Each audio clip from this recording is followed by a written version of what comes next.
All right. Okay, we're in the house. We're live. And hopefully let me get some tweeting and stuff done and get a few more of you guys in the chat. But we have two very special guests here, and they have some projects on Indiegogo. So I thought, why not invite them both on and let's talk about their books. Uh, One is Night Stalker or The Night Stalker by Gil Rivera. And hi, how are you doing, Gil? Doing well, Antonio. How you doing today? I'm crispy, man. I'm just getting it in. All right. Awesome. And then the other creator that we have here is Michael Derrick, and his project is the Abductables. And the links to those, of course, are in the description already. If you guys are interested, please have a look see and see if you like something, and you got a couple extra shekels, let's get it. So all right, so let's talk, guys.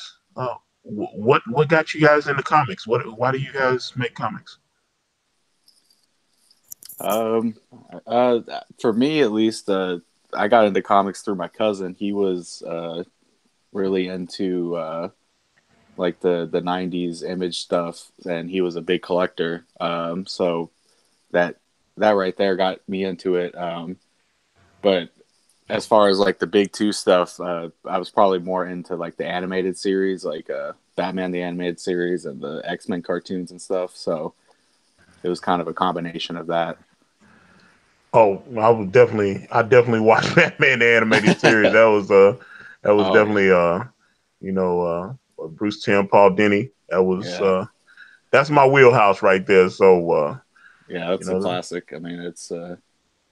I feel like that probably. I mean, compared to like the X Men cartoons, like the X Men cartoons and the Spider Man cartoons, they're probably not as good, but quality wise. But I mean, all I loved all that stuff. So, but yeah, Batman the animated series, there's no beating that.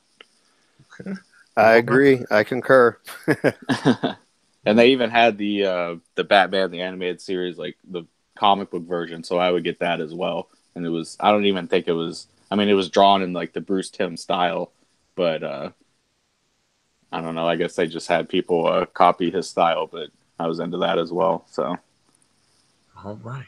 Well, all right. So let's actually get into the projects here. Who wants to go first? I guess I can go first if you don't mind. All right. Well, yeah, go for it. let's All right. see. Well, Do you have night. yourself pulled up, or do you? Yeah. I got it ready. If you want, I can screen share with you Okay, real so quick. let's do the screen thingy. Boom! It's locked on you, baby. Let's go. Hmm. All right. So it says Night Stalker. It's about bringing back old fashioned comic book themes like escapism, action, adventure. Good versus evil. I grew up with the '80s and '90s action movies, and I love Quentin Tarantino, Robert Rodriguez, the Grindhouse movies, and all that stuff. For the over the top violence and just the stylized versions of them. So vigilantes and antiheroes have always been my thing. My favorite comic characters are the Punisher, Batman. I like Judge Dredd. Also, like Solid Snake from Metal Gear Solid, one of my favorites too. So the Night Stalker. So with this shot here, Antonio, if you can see like I said, I love Tarantino. I love Reservoir Dogs, and I kind of wanted to have a little homage there with all the Yakuza guys wearing, the black kind of classic black suits. Yeah. I'm seeing you. I see you. And so it's my elevator pitch. I always say it's Batman meets Punisher with a hint of Metal Gear Solid, and it's former Javier Rey, Force Marine Javier Rey. He experiences a childhood tragedy that shapes his life and leads him down a certain path. So after he graduates high school, he follows in his family's tradition of like all the males they join the Marines, and so he graduates, he joins the Marines, and he tries out for the Special Forces, and he scores high enough that he gets in. So he's going on clandestine missions on Black Ops all over the world. And on one of those missions, something goes bad, and he's left for dead, and he's imprisoned in a third world country. So, like in all the movies, the government has to deny any knowledge of their existence. So he's basically MIA. And Winchester, the old man, the big guy in the back of the cover, he's the original NiteStalker, and he finds out about the situation. And so one of his last missions as the NiteStalker, he goes out and he breaks Javier out of prison, and he rescues him. But as he's rescuing him, Javier gets wounded, and they barely make it out of there.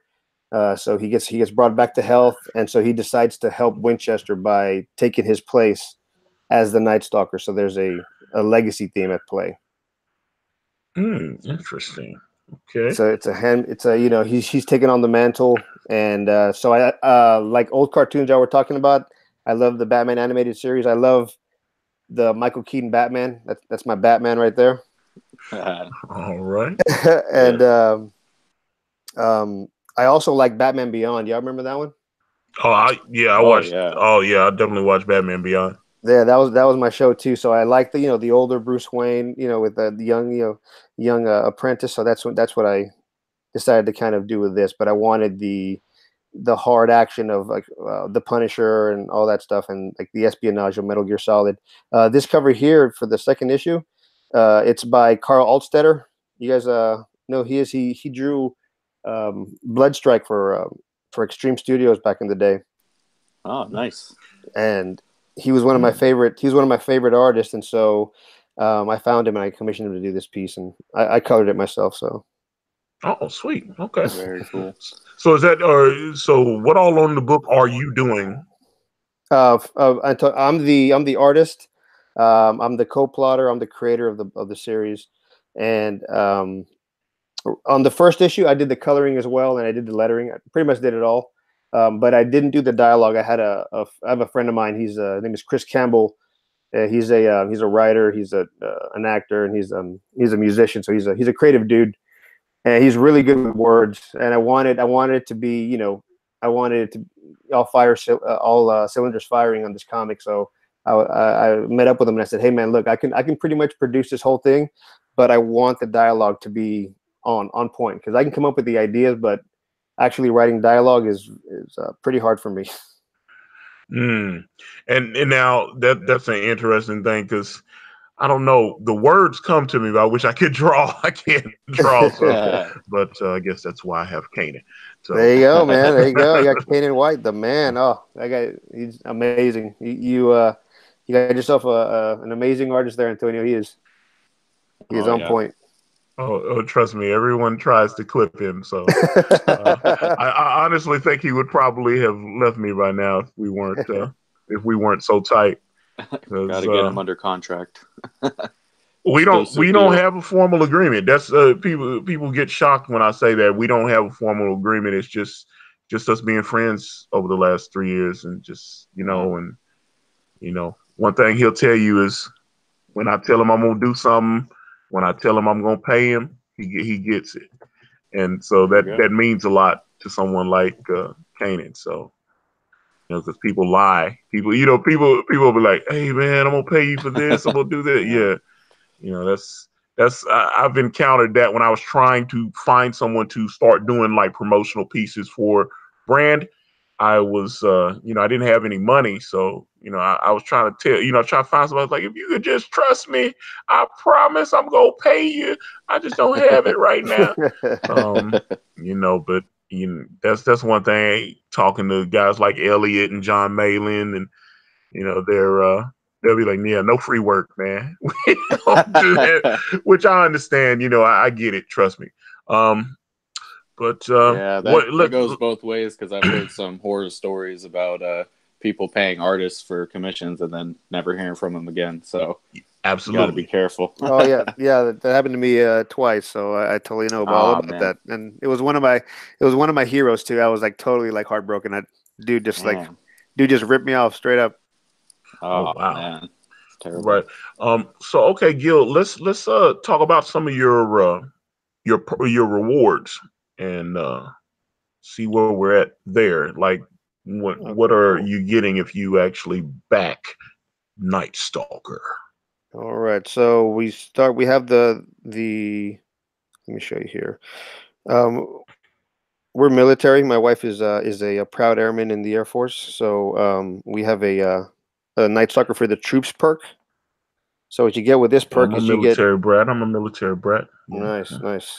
Mm. Yeah, I'm the spouse, but Yeah, she's my an dad's amazing woman. 23 years in the army. Yeah, so Nice.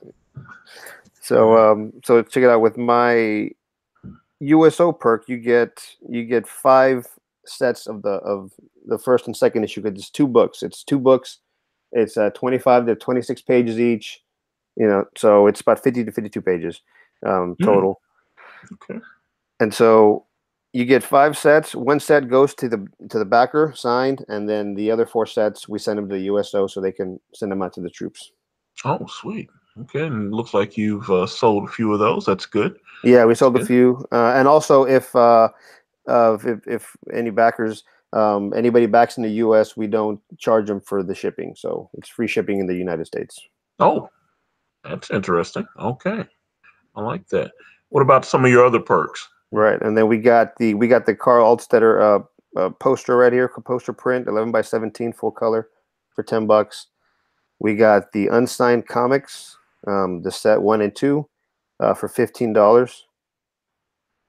And then we go up if they want them autographed or signed, they get them 25. So $25 tier. I'm offering a $50 tier with the comic signed and the Mike Bowden print. I don't know if I showed you that one, but this was Yeah, I love Mike's stuff. I follow him on Twitter and stuff like that. So yeah, he yeah, is yeah. there it is right there. Yeah, he really nice guy, and he did a pretty cool Night Stalker for me.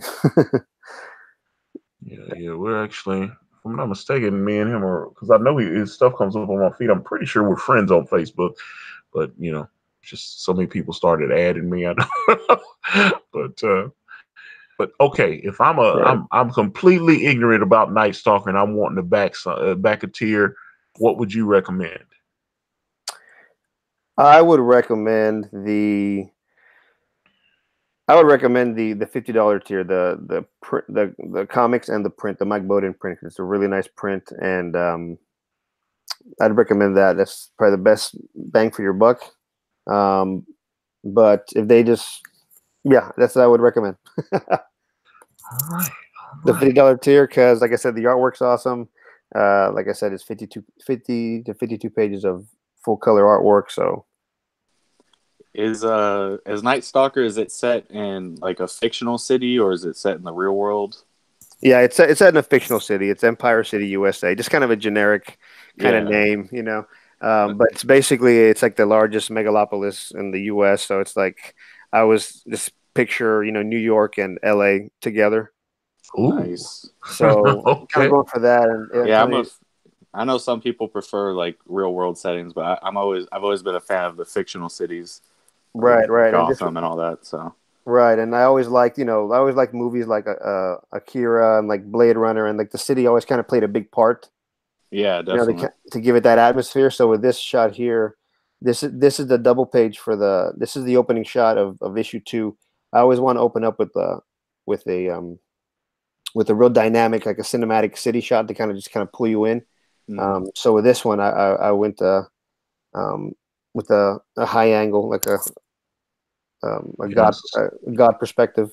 Yeah, Yeah, that someone looks broke really out the good. ruler there. It looks like there was definitely a lot of straight lines and Yes, That's how yes, and then good and perspective. thank you very much. And then I took a tip from John Malin. I've been on his show twice. Very awesome guy, and he was like, he's like you. He said he always starts off with action right off the bat. He said kind of pull the reader in. So that's page 1 right there. It's the credit page and page 1, and then the second page you go right into a rooftop chase. Hmm. Nice. People are going to be so disappointed when they open Brand up because I do not start with action right off the bat. So that is what it is. But I don't Start know. off with Edwin Boyette, right? Well, I start off. The first page is Dawn just kind of walking down the highway, and then the next page is the 2-page spread, and that's when Edwin Boyette picks Dawn up and Yeah. gets her out of those sweaty clothes and all that. No, that sounds wrong.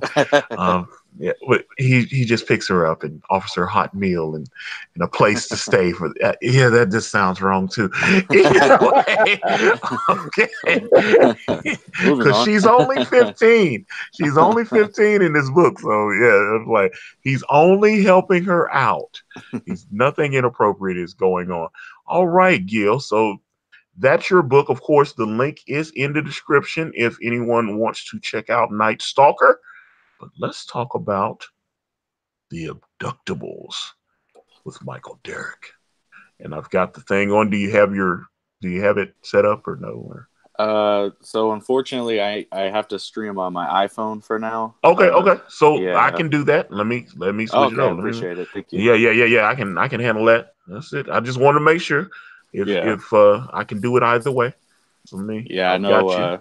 As I do more of these streams, I'm definitely gonna have to invest in some better technology at some point. So yeah, I used to. I used to have a little crappy tablet. I was like, yeah, I spent a few dollars and got a decent laptop. Probably want to upgrade one more time now that the money seems to be coming in. yeah. But I was like, I always get jealous when even Elliot's got a decent setup with these big mics and all this kind of thing. So Yeah, it I seems was like like, everybody's got the Yeti mic. That's what I yeah, keep hearing the about. Blue Yeah. Yeti. And I was like, damn. I was like, I got a little money in the bank. Maybe I should invest now. So I was like, but let me see. Okay, this is the Abductables. Let me get the screen share going. And if I can pull this up, and then you can kind of tell me about it as we go along. If I can. Yeah, definitely. If I can. Oh, I was like, why is the damn laptop not working? I was like, it's always this weird lag when you're on Hangouts. Right. Oh, it's trying. Wait a minute. Okay, so how about them Cowboys, everybody? All right. Yeah. I'm actually from Texas, so the Cowboys are my team. So. Oh, I'm a Titans fan. Nice. Yeah. I was like, oh no, it's misbehaving. Hold on, let me see. Can I get it to work? If I can. Oh no, hold on. This is weird. We're having technical difficulties. Hopefully, you guys hear me? Okay. Yeah, I can hear you. Okay, because I was like, things started. It was weird. I had Jean-Luc Mizell on yesterday, and I'm trying to make sure the damn stream didn't go. I was like, I had him on, and for some reason, the thing spurred out on me. There we go. We have life. Let me see. Put it on me. All right, let's go, because I already have you pulled up. So, bam. There we go. Nice. All right, that's your baby right there. Yes. Yep. Right. So, So this is the Abductables. So tell me about the Abductables. So the Abductables is a 52-page one-shot. It's a sci-fi action comedy. It's about what happens when aliens abduct. Basically, what happens when aliens abduct an 80s action hero. Not literally, but just imagine if aliens abducted Arnold Schwarzenegger from Commando. Oh, I thought, when you first said that, I was like, that would be so funny if they abducted an action movie star, and then it would be hilarious. Yeah. I was like, but that's okay. So like a Commando type guy, like Arnold Schwarzenegger, like you just said, Arnold mixed with Dolph Lundgren, mixed with Sly. Just so pretty much everything I grew up watching as a child. Yeah, exactly. So. And unfortunately for the aliens, he wakes up on the operating table as they're about to probe him. So that ends as well as you would expect. He starts killing everybody on the ship, and we go from there. So it's basically just 52 pages of ultra-violent action with this big, muscly guy beating the crap out of these little gray aliens. Okay. And you have an artist that I actually have been on a few streams, one or two with, by a gentleman by the name of Ebi Canales. Yes. And he's Comicsgate royalty as far as I'm concerned. He's the artist on your boy Zach's Iron Sights. So from what I understand, Iron Sights too. When yes. so. I believe they've announced that. I think Zach already has the script written for Iron Sights too. So, well, I was about to say Zach told me that he was working on it. So I hope I didn't give that up. Oh no, I was I like, don't okay, think he's good. made a video on it, but yeah, it's been announced, so it's out there. Okay, yeah, because he and sent me some things that like I've seen some of the God King. oh man, you got the inside scoop.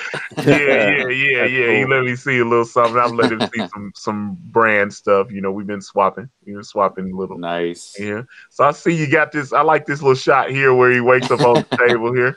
Yeah, that's one of my favorite pages because it tells you exactly what's gonna happen when you see that. Like you know that they're screwed. Yeah, because he's a big dude, man. He's a big dude. These little aliens is like sitting there. I like that. Yeah, it's a nice contrast between the little gray aliens and then just this hulked out dude. So is the book black and white? Yeah, it's in the Canales signature grayscale. Oh, okay, like Ironside. Okay, cool. Yeah, that's kind of his style. I like it. It's kind of like a throwback to the old Teenage Mutant Ninja Turtles comics that you don't really see it anymore. So I like that he uses the Zipatone. What was that, Mirage Studios, if I'm not mistaken? Yeah, yeah. You really don't see it that much anymore, but yeah, I'm a big fan of it, and I think it suits the tone of the book too. We do have the cover, as you saw in the beginning. That's a full color, colored by Canales. So yeah, right there. Yeah, so it looking pretty good. Yeah, and the all 52 pages are already done. The artwork's complete, so there's once the book gets funded, there will be a pretty quick turnaround. We'll just have to get the order the print run and start shipping it out. So okay, man, I'm looking at this. I'm still looking at these pages, man. I'm digging it. yeah, pretty nice. Yeah, I love I was just a fan of Canales beforehand. I just love his style, but as far as like the subject matter for this book, like the fact that it's an action comedy, like his cartoony style just fits the tone perfectly. Like he really sells the comedy aspect with his expressions and everything. So yeah, he's a funny guy. I was on like War Campaign with him a couple of times and stuff. Oh yeah, last year, yeah, he's a funny dude. Yeah, we have similar senses of humor, so it's a very very good collaboration working together on this. What gave you the idea for this? I wanted to do something with aliens. I didn't know what. I was really obsessed with aliens back in the day, and I've wanted to be a comic book writer forever. So I was like, what would my take on the alien genre be? And I think the original idea was just, what if you flip the dynamic of like the original Alien movie, where you have a hostile alien organism running loose on a ship and killing all the crew. It's like, well, what if you flip that and it was the human who was the hostile organism killing everybody? And it's like, okay, well, the little gray aliens, they're probably not too good in a fight. So if you actually woke up on the operating table when they abducted you, you'd probably do pretty well in a fight against them. So I decided to just turn it up a notch and make the guy that they abduct like this 6'6", 300 pounds of muscle action hero. And yeah, so I'm digging that. I like the idea. All right, yeah. so let's actually look at your perks and everything. Yeah, definitely. And see how this is. See where you're at, because okay, you're 46% to go. Okay, 80 backers. That is great. That is outstanding. Okay. Yeah, we're going at a pretty good pace. This makes our first week of funding, so doing pretty good. Oh yeah. All right. So your featured perk is, of course, a physical copy. Yes, that's the 52-page one-shot physical copy, and all all people who order physical copies get a free digital copy as well included. So, Okay. So yeah. let me. Will the books be signed, or is there an extra perk or something? No, yeah, they'll be signed by me. If you want to, Canales' signature will be a little harder to come by since he lives in Spain. So, but he has been known to visit the States, so that's definitely an added incentive if you want to get his autograph at some point. But yeah, all the books will be signed by me because I'll be the one shipping them out. So. Okay. Okay, let me see here. Oh, okay, you got a digital perk. Now, Yeah. some people, I remember when I did the digital on brand, people were like, you shouldn't do digital and stuff like that. But Yeah. I don't know. I got a lot of backers that were a little squeamish to at least tip their foot in the water with the digital. Yeah, there's definitely mixed opinions on whether or not these campaigns should have a digital perk or not. Uh, I was on John Malin's stream yesterday, and Oh, he trust me, I've talked to John enough. John's telling yeah, me everything I did wrong, and yeah, he's not a fan of the digital perks. Personally, I don't mind having it. I think that people underestimate. There are readers out there who are just will only back digital, like they just read all their comics digitally. So I definitely want to give those people an option. I think John's biggest gripe with digital was that the people will back digital just because it's cheaper, so you're losing out on money. But that's what. Yeah. Trust me. He said yeah, we had this conversation a but few times. We're going back, yeah, but but like I you, mean, I've had several people.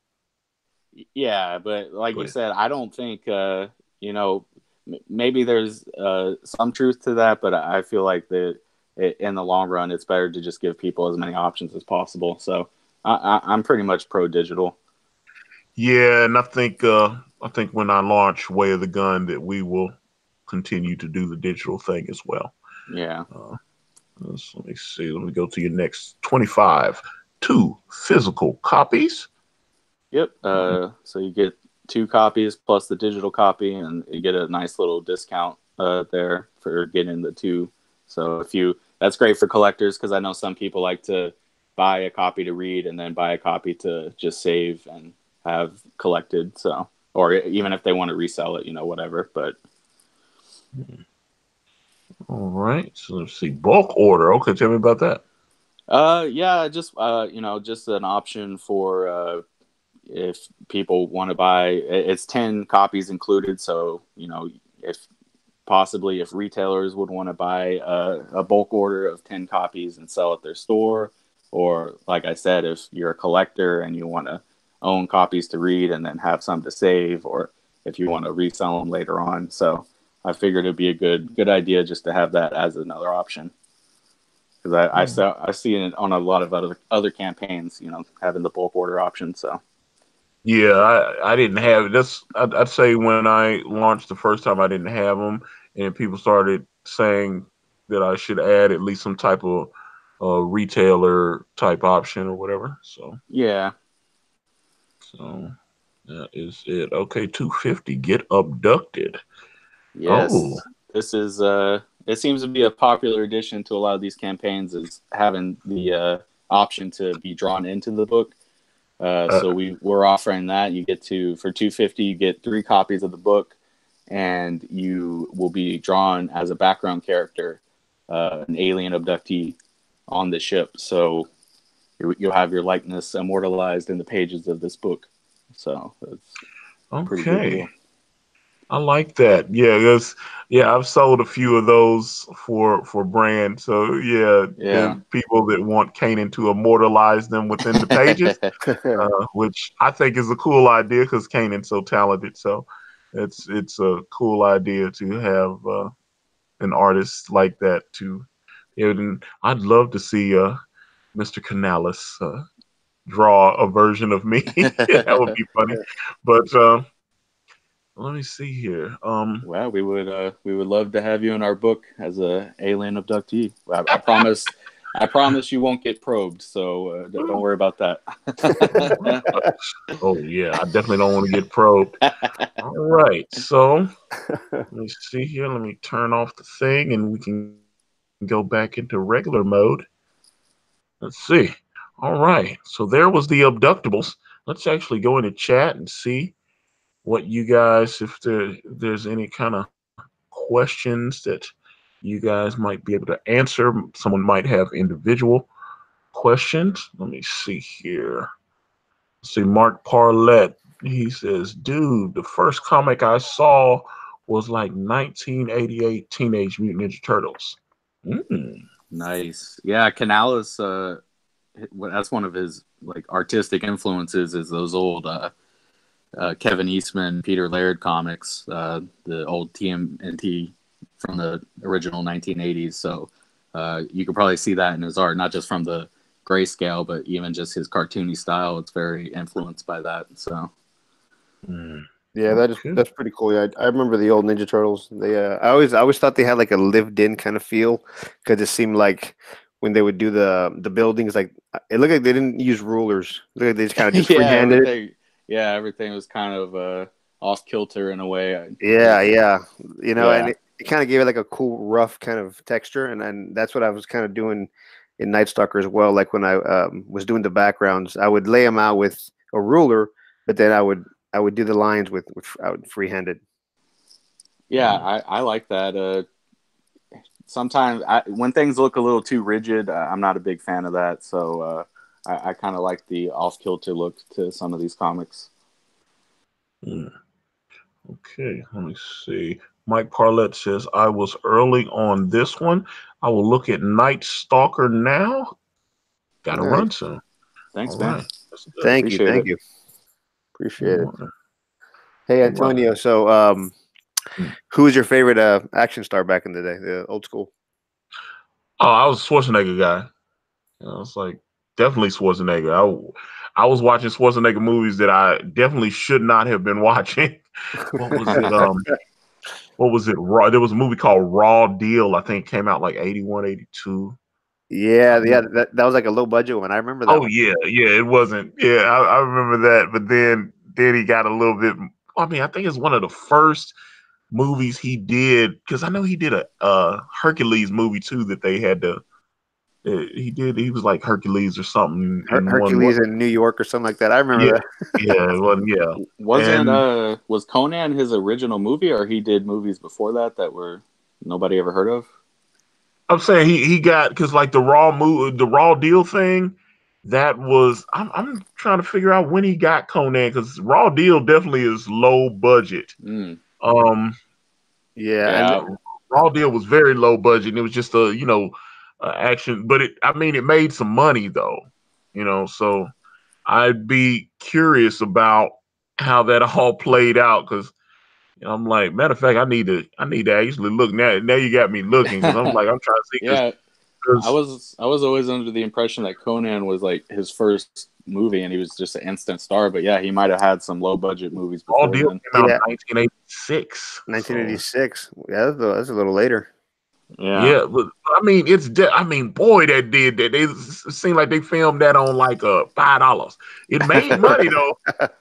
I mean, he must have been putting out like 5 movies a year back then. So he was in that bodybuilding movie though before Conan. There was a it was a little cheesy bodybuilding movie. I can't. It was Pumping Iron. Yeah, that's it. Okay, but Pumping 1982 Conan the Barbarian. Right, so, and I think he did a movie with with Sally Field or something. Like it was like another like a small part too before he got I think Conan. So. Oh wow! Okay. Yeah, I found out about that on YouTube because I don't know how it came out, but it was something, and he's playing a bodybuilder in the movie too. So. I was like, well, Mike says Conan was 83. Well, the Google saying is 82. The Google search is saying that Conan came out in 82, but I'm not sure. Maybe your Google is different. But I watched it though. I like Conan. Especially the first one I thought was really cool. I thought first Conan was a pretty cool movie. I I think Arnold mentioned he's like up to do like an old man Conan movie, so that would Well, be they awesome. keep saying that. Well, what was it? It Like, was at it was least like, about 10 years ago. They said that they were going to do like a King Conan, and King Conan. they were wanting like a Vin Diesel to play the Rock's son. Hell, that's Oh funny wow. that Vin's obviously still acting, and I was like, okay, they want guys that are pumped like Vin Diesel or The Rock to play, to play. Yeah, I mean those big action stars are harder to come by these days. You don't see these big muscly guys around anymore in these movies. So I mean, you got The Rock, but other than that, Yeah, well, I mean, yeah, if you got the big muscle guy, that's definitely The Rock. I mean, because that Hobbs and yeah, Shaw, I'm definitely looking forward to seeing Hobbs and Shaw. It's yeah, it like, looks pretty cool. yeah, I'm a big fan of Jason Statham though, because I remember the first time I watched him was what was it, Lock, Stock, and Two Smoking Two Barrels. Smoking Barrels. Yeah, Mm. that's Yeah, an awesome movie too. yeah, Guy Ritchie, and then of course you had Snatch, which I love British movies though. I'm into that. I'm into like that the British. I watch a lot of British television as well. Yeah, Like like that, like the Brit kind of like a crime noir kind of stuff. yeah, like what like Idris Elba on Luther and what was Oh, the I love Luther, man. That was my show. yeah, dude, Luther can be intense though. John Luther, I don't understand how he can be a detective. I mean, it's clearly a detective with a few.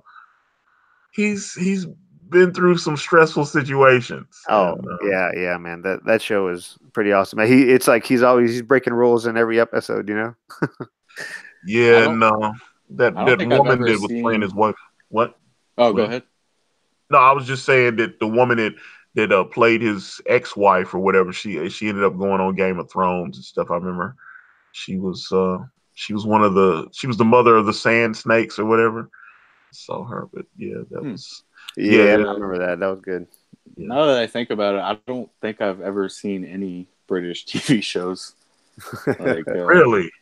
yeah, I I hear good things about Black Mirror, but Oh, dude, I got so many friends that watch that. That is definitely one. I just haven't had time to sit down. I'm so busy, man. I just don't have time. yeah, And yeah, but Black Mirror is. I've got a ton of friends that love that show.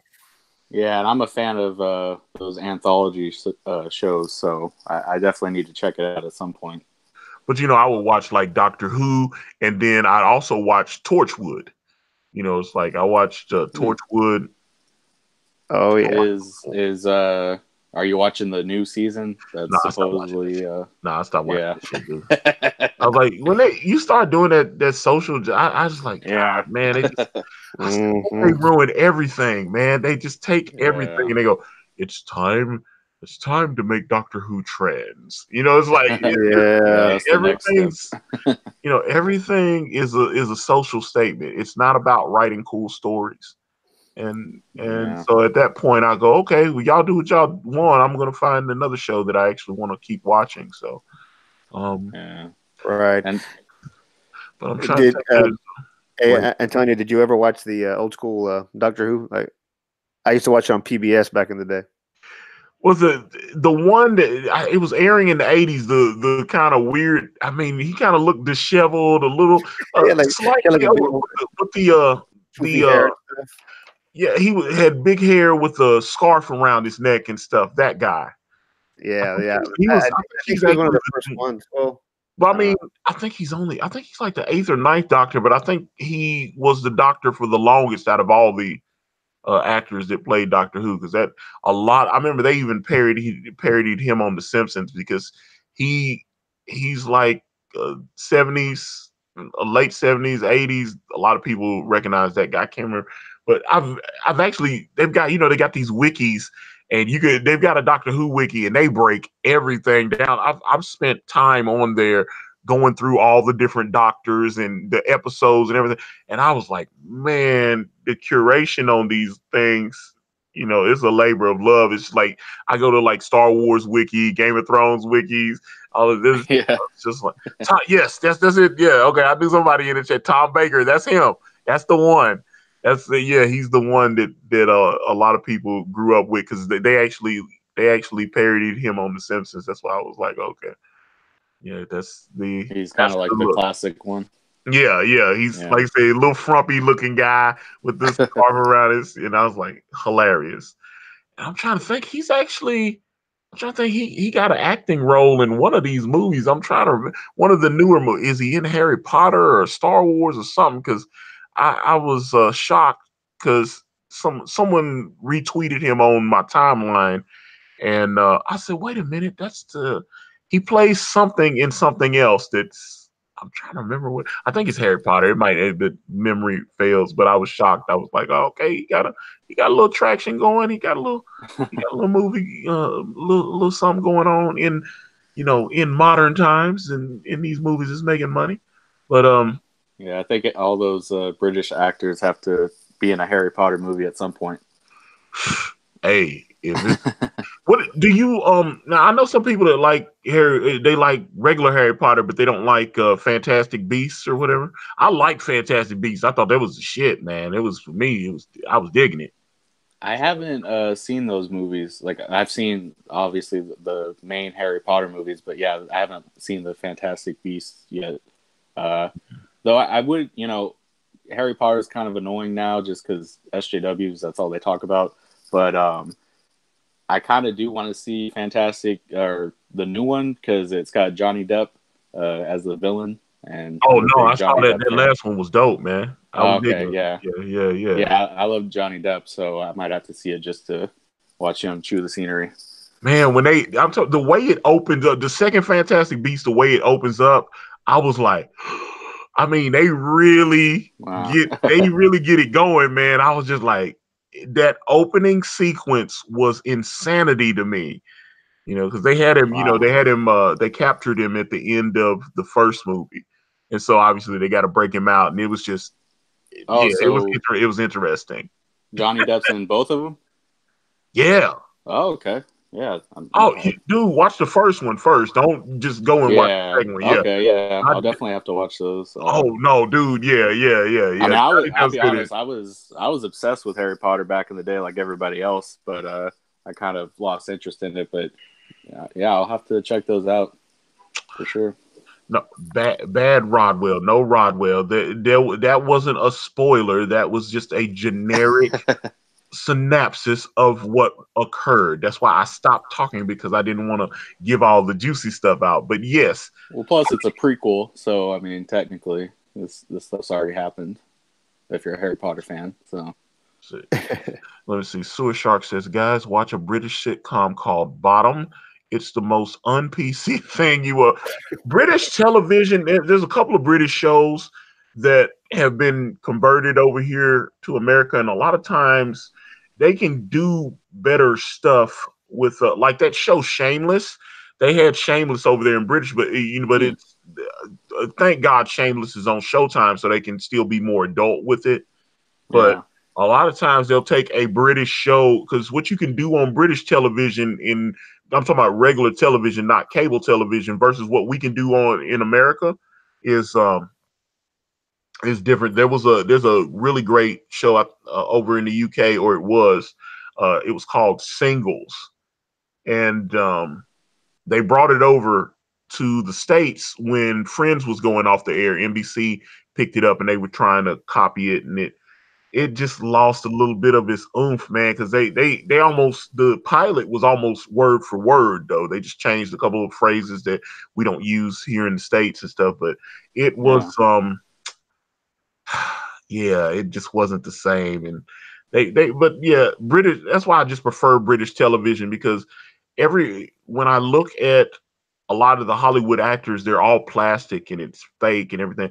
One thing I loved about British television, the actors don't all have perfect caps on their teeth, and the guy's a little fat and pudgy. He's gonna get the part if he can act. Like Yeah. Cracker, like anybody that's ever watched Cracker, that is, oh my God, Cracker. Although there was a decent American version of Cracker, I can't remember that guy. He used to be on Murphy's Law, and he ended up committing suicide. But the British version of Cracker was phenomenal. It was great, And I mean that's just great. It's as good as like a Luther to me. I would highly recommend Cracker. It's just genius stuff, man. I was like, I don't know if either one of you have ever watched Cracker though. So. Yeah, I've never heard of it actually. No, I haven't watched that one. I have not. Seriously? Yeah, I've never heard of that. Oh my god! Oh, As there's far as another. like American remakes, I always hear that the original British Office is like a million times Yeah, better. yeah, than exactly. Yeah, yeah, that's what it is. Yeah, because like the Office, the Office over in the UK, which I've watched in versus, I don't know. I would hear people. I'd be at work and people would be talking, "Oh, the Office was so fun." I was like, that shit is stale to me. I find it. yeah, I was just like, oh, okay.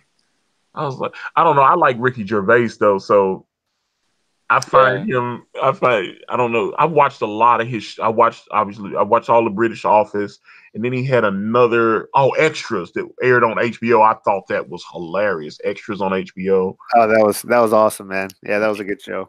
Yeah, they had the little Christmas special and everything. I watched every single episode of Extras, and I love they had like Gordon Ramsay guest star on there and stuff like that. It's a brilliant show, just great writing, and I just. It's funny because he always tried to meet the main actors and talk to them. Mm.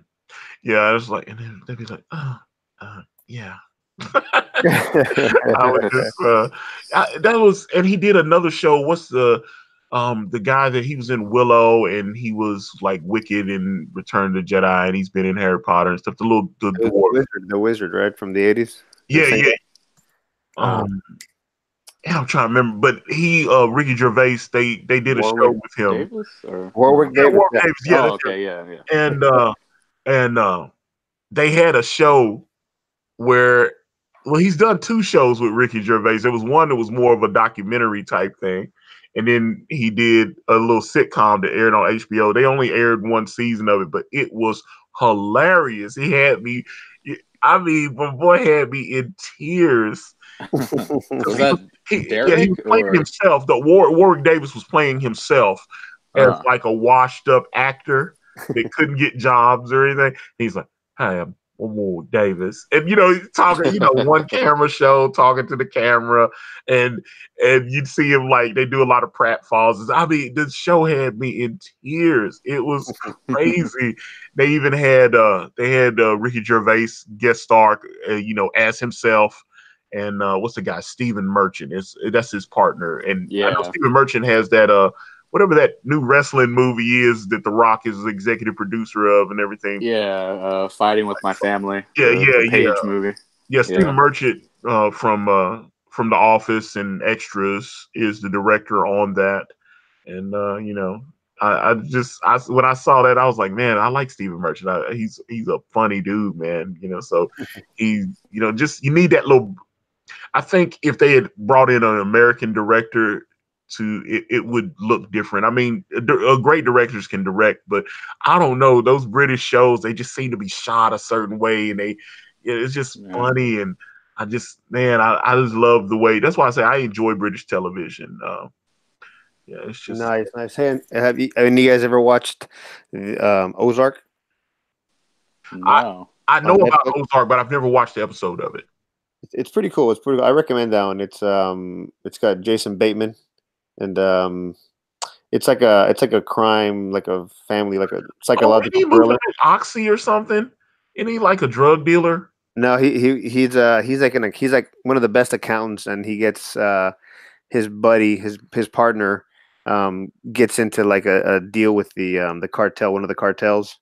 Oh. And then something goes. I mean, I don't want to give it all away, but something goes wrong, and then he gets put in this crazy situation where it's like him and his family are like in a life and death situation. He's got to go and launder this huge amount of money, like in this certain amount of time, and he's like, yeah, hey, let's go to his stuff happens, and so his buddy was always showing him like a pamphlet of the Ozarks. Like, hey, this is where we got to go and do business over there. So he's like at a moment he's about to get shot. He's like, I can do this, and the first thing he says is Ozarks, and so the guy's like, okay, you're gonna go do this.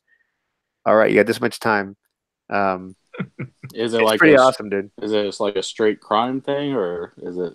Yeah. It's it's a drama because it's like he just picks up his family and they just go. It's like him, his wife, his little boy, and his teenage daughter, and they just got to move, and they can't explain why and all this stuff. So it's like all the family drama, and then he's having to like hustle like all these like business owners to try to, like I said, try to launder some money. So it's crazy. Yeah, I like the sound of that. I love crime shows. I heard Ozark was actually good. That's why I was, when you said that, I was like, man, my Netflix subscription has been collecting dust lately because I've been busy, just writing and in my spare time, just trying to run a YouTube channel and, just all that stuff has been occupying. I haven't been able to watch as much television as I used to, but Ozark is definitely one that I like. And let's see, Robert Steven in the chat says I like Ozark. I could do without the kids though. yeah. The daughter gets into she gets a little annoying, but it's overall. Besides that, it's a pretty good drama. It's a very good a character study. So I think you'd enjoy it. You being a writer would enjoy it. Or both you guys being writers. I'm about to say we're not gonna suffer through Jack Bauer daughter syndrome, are we? Because no. 24, and did you ever see the episode of 24 where Jack Bauer's daughter got almost got eaten up by the mountain lion and stuff? And I was like, when they brought a mountain lion in, I said, okay, they don't ran out of ideas. Oh, that sounds awful. Yeah, it was pretty ridiculous. And she was like gone the next season after that. Cause I was like, they just put her in a situation. Because I mean, remember, it's supposed to be taking place in a 24-hour period, and she got taken hostage, and she was, so she was in there. I guess she was there for a couple episodes. Managed to find a way to escape. She escapes, and they're out in a remote location. So when she's running through the woods and a mountain lion jumps, I was like, oh. Wait, so did the mountain lion? I guess that would be a spoiler, but she got away. But she got through it. I mean, she managed to get out of the situation, but I thought that was stupid. But it's one of those. I used to go on that site jumptheshark.com, and they would talk about that's a jump the shark moment. I was like, okay. I was like, they got old girl sitting there trapped by a mountain lion. I was like, okay, they don't know what to do anymore. They run out of ideas. Yeah, it's funny. I love the first 24, the first season, but then first season was incredible, right? But then the funny thing is, after that, you're like, man, how many ultimate bad days can this guy have? You know what I mean? No, but here's the thing. Okay, well, I guess I'm pretty sure it was season 2. They come back and even in the trailers, they got him like slamming heroin. Right. I know. Yeah, they had sent him undercover. They sent him undercover, and he got addicted to heroin. And within 24 hours, he managed to kick his heroin addiction. What the hell? I was like, okay. And then the chick that he was cheating on his wife with in the first season, that turned out to be a double agent. He found her. She shows back up. I mean, that's one thing about 24. You really had to, because I know people that would sit around and they would have marathons where they would like, all right, let's get it, 1 24-hour thing, and they would just, my buddy Kirby, that was what we would give him for his birthday and stuff. He's like, all right, 24 box set, right. Just buy it, and he was like, oh, thank you. We did that for a couple years. That was his gift. I was like, hey, tell everybody don't buy you a 24 box set. And then the next season would come out and we'd go on Amazon and grab it and wrap it up. Here you go, buddy. And he's like, right. Oh, yeah. So, these shows definitely they need to wrap up probably around season 6, because the longer they go, they just start running out of ideas and it starts getting weird. Well, see, that's the thing. I kind of fizzled out on Arrow this season, even though it's not bad, but I stopped watching Supergirl last season because it got just straight SJW. Really? Yeah, that's what I heard. It started off okay. Like I saw the first 2, I think, episodes, but it got pretty bad, huh? No, of which show? Of Supergirl. I watched the first 2 episodes. I thought it was okay, but I didn't watch anymore. I'm gonna be honest with you. I don't know what's going on with Supergirl this year because I stopped watching last year because they got 2 SJW. So they got 2 SJ, and I see they're bringing Lex Luthor in. What's it? John John. What's it?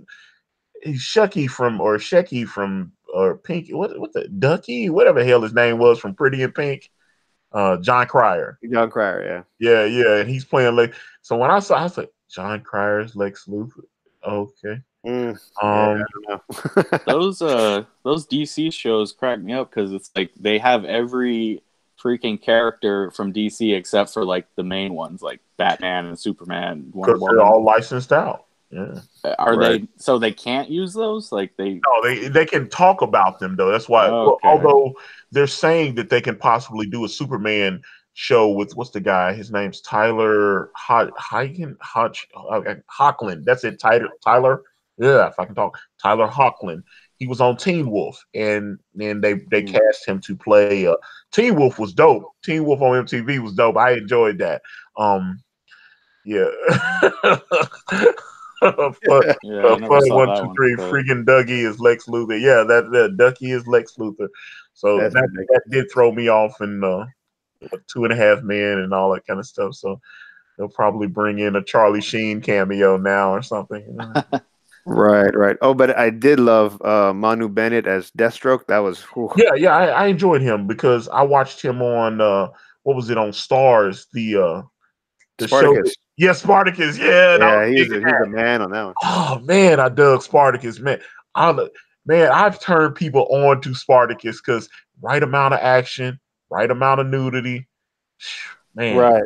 No, I hear you, man. Yeah, he's solid. If you want to see a pretty cool movie, you should check out it's a Death Race 2050. I It's saw the first Death Race with Jason Statham, and then they've done like some direct video ones or whatever. right. But this one is from the original guy from Roger Corman. He came back and because he did the original Death Race with David Carradine and Sylvester Stallone. You remember that one? I've only seen a little of it. It was, but I have seen some of it because every now and then it'll pop up on cable or something. Right. Well, the original producer Roger Corman. He's like you probably know him, famous Little B Shop of Horrors, famous yeah. B movie. yeah, And he came back and he did a direct sequel to that one, and they have Manu Bennett's playing the Frankenstein. No, type in that Roger Corman Fantastic Four on YouTube. You'll see. Oh, it's the worst. Have you seen it? The clips of that? I mean, that is. I've seen the pictures of it. I've never actually sat down and watched it. But some people have. There were clips of it, but I don't think anybody has the whole movie loaded up because they've tried to destroy pretty much all of it. But there are clips of it. I know people have loaded up on YouTube that I've seen, and it was hot garbage. It was just it was pretty bad, man. It was pretty bad. Yeah. I mean, it can't be worse than the most recent Fantastic Four, though. Ooh. Oh, that was brutal, dude. Yeah. Dude, that was brutal. I was like, how do you fuck that up, man? Oh, I mean, how could they? I mean, it's unforgivable that they freaking they made Thing a eunuch, basically. I mean, he's running around naked the whole movie. I love the Rock penis. No, the Rock penis had me crying, laughing. The Rock penis. I mean, that's supposed to be left up to the imagination. We didn't need to know that. Oh yeah, he actually doesn't have a dick anymore. Like, yeah, I thought that was. I was like, oh man, but yeah, that movie was terrible because it was the guy that played the Thing. He was in that movie Jumper with Hayden Christensen, and I actually dug Jumper. I thought Jumper was dope, man. Samuel L. Jackson, and I was like, Jumper actually gave me ideas that I probably borrowed for brand.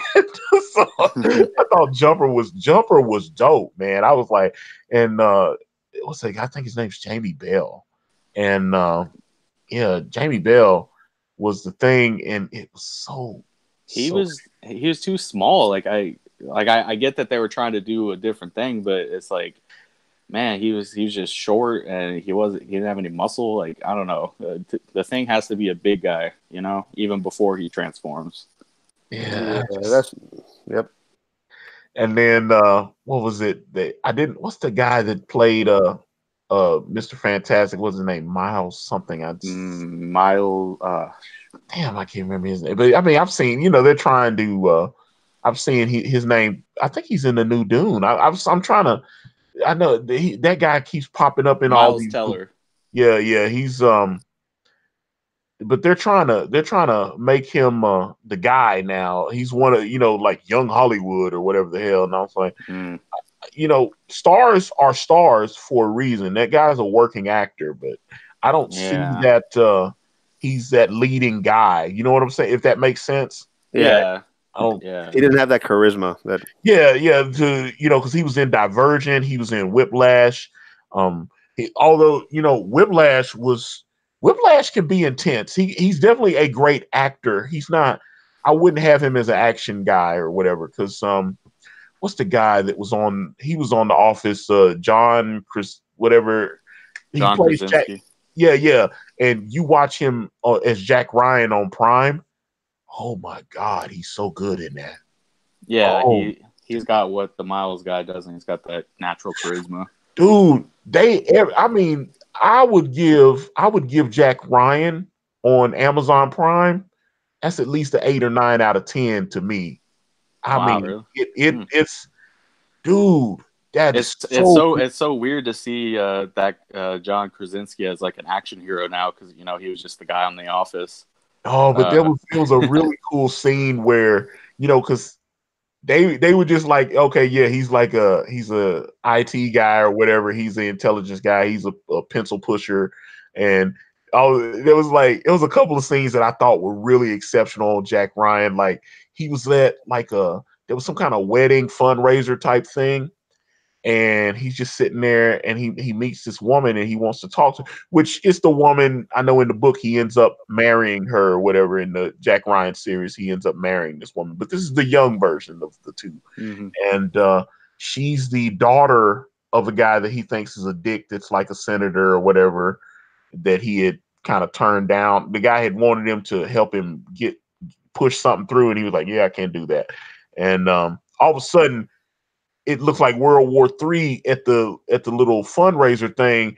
There's like a national emergency, so he's so important. They had to pull him out of the party, and they sent a chopper. It was like boom, and they land, and it was like yes, and then they had to get out of there. And then that's when she started realizing. She was like, okay, he's telling me he's just a IT guy or whatever. He's a little bit more than that. And there was Yeah. another intense scene where he was taking a shower, and it was just a nice quiet scene. But as you can see as he's showering, they shoot it from the back, and you can see he's got all kind of scars and stuff all on Mm, his back. Like he's been in war zones, dude. He's been in yeah. serious combat. And I was just like, yeah, just a little, yeah. He's going over accounts and budgets and stuff like that. He's like, it's Almost man, like a superhero dynamic. He's got the secret identity. yeah. He was no. I mean, that's another thing. Yeah, he was Jack. Jack has definitely been through some shit. They had him like in Iraq and everything. I mean, he was in hard war zones and stuff. And I love the way they did it. And they just wrapped season 2 from what I understood. So I can't wait maybe in a couple more months for them to put Jack Ryan season 2 up, because I am definitely looking forward to Mm. seeing that. So I'm like, yeah, I was digging. Not to mention they got the Lord of the Rings show coming on Amazon Prime, but I think it's like another 2 years away. There's So a Lord of the Rings show, really? well, that sounds dude, cool. they got an official. Go to their Twitter. I think it's Huh. Lord of the Rings on Prime, Lord of the Rings Prime or something like that. I follow them, and they've been teasing stuff, because this Lord of the Rings show actually takes place. I think they said about 500 years before the events of like the first Lord of the Rings, Two Towers, Huh. all that stuff. So it's like 500 years in the past.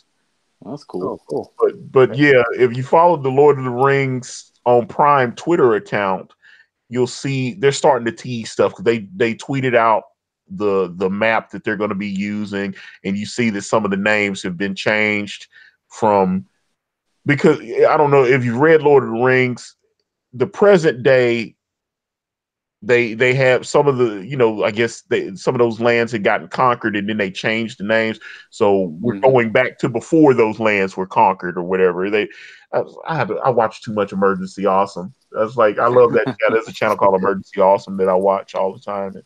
he's it's gonna be awkward if they try to make like the Middle Earth universe like Game of Thrones, because I mean, they're clearly doing it to capitalize. They've got at least three three Game of Thrones shows in the works right now, though.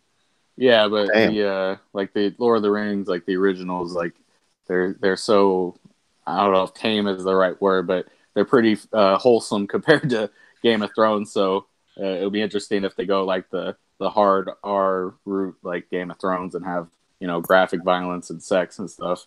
It'll be interesting. Hmm.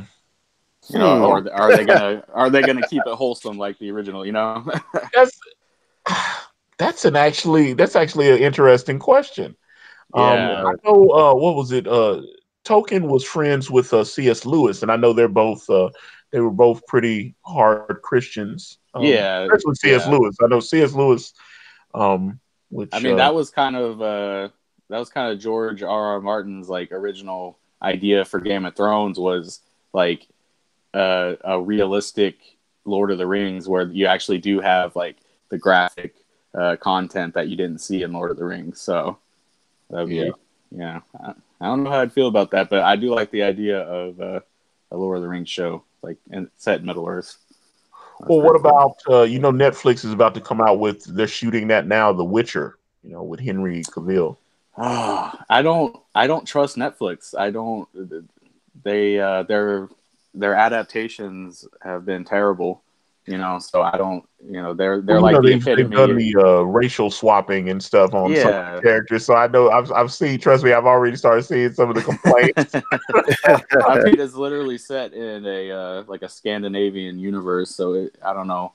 Henry Cavill, he's playing The Witcher. I guess that's fine, but I don't know. Netflix has a pretty bad reputation right now. So because they took this, I saw the one actress that there was one of the main female characters. She's like a redheaded woman. They cast this black woman to play her and everything. Did they really? Yeah. I knew that was the rumor. Like that was kind of like the running joke before they even cast anybody. But that's hilarious that they actually did that. Yeah, they actually did it. Oh, the meme became reality, of course. King Crow, Witcher goes woke. Now, will they go broke?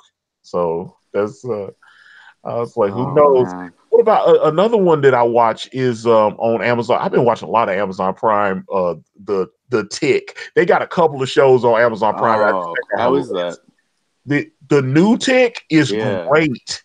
I watched the one with the guy. What was the guy that was on Seinfeld? And the one that aired on Fox in the 90s, where that was the live action one with the guy that. Damn, what's his name? The guy that's he's like a voice actor now. Yeah, he does. He's in every Family cartoon. Guy and stuff. Yeah. He's the wheelchair guy in Family. Yeah, Joe. Patrick Warburton. That's him. Thank you. But Patrick Warburton was the Tick on that. He's actually executive producer. I guess he had, when they gave him the show on Fox, they had to give him a executive producer credit because he was coming off of Seinfeld. So so when they picked up the show to do it on Prime, even though he's not playing the Tick, for whatever reason, I noticed his name pops up as an executive producer on there. So he probably had bought the television rights and he still had them, so they had to come to him to make the show. Yeah. But yeah, he's probably not even doing anything. He's just collecting the check. Yeah. That's what I'm about to say. Because so far I haven't seen it, but I need to go back and I thought Amazon's version of the Tick was hilarious. They got a couple of shows on Amazon that I would watch. Sneaky Pete. I got through the first season. That's what's the guy from Breaking Bad? He's the executive producer on there. Walter White. Bryan Cranston. Yeah, he's the executive producer. He's actually the villain in season 1. Sneaky Pete is hilarious. I hadn't got a chance to watch season 2 yet, but I heard it was pretty good. But season 1 of Sneaky Pete, I enjoyed it. It was pretty damn good. Man in the High Castle on there. I thought that Man in the High Castle is dope.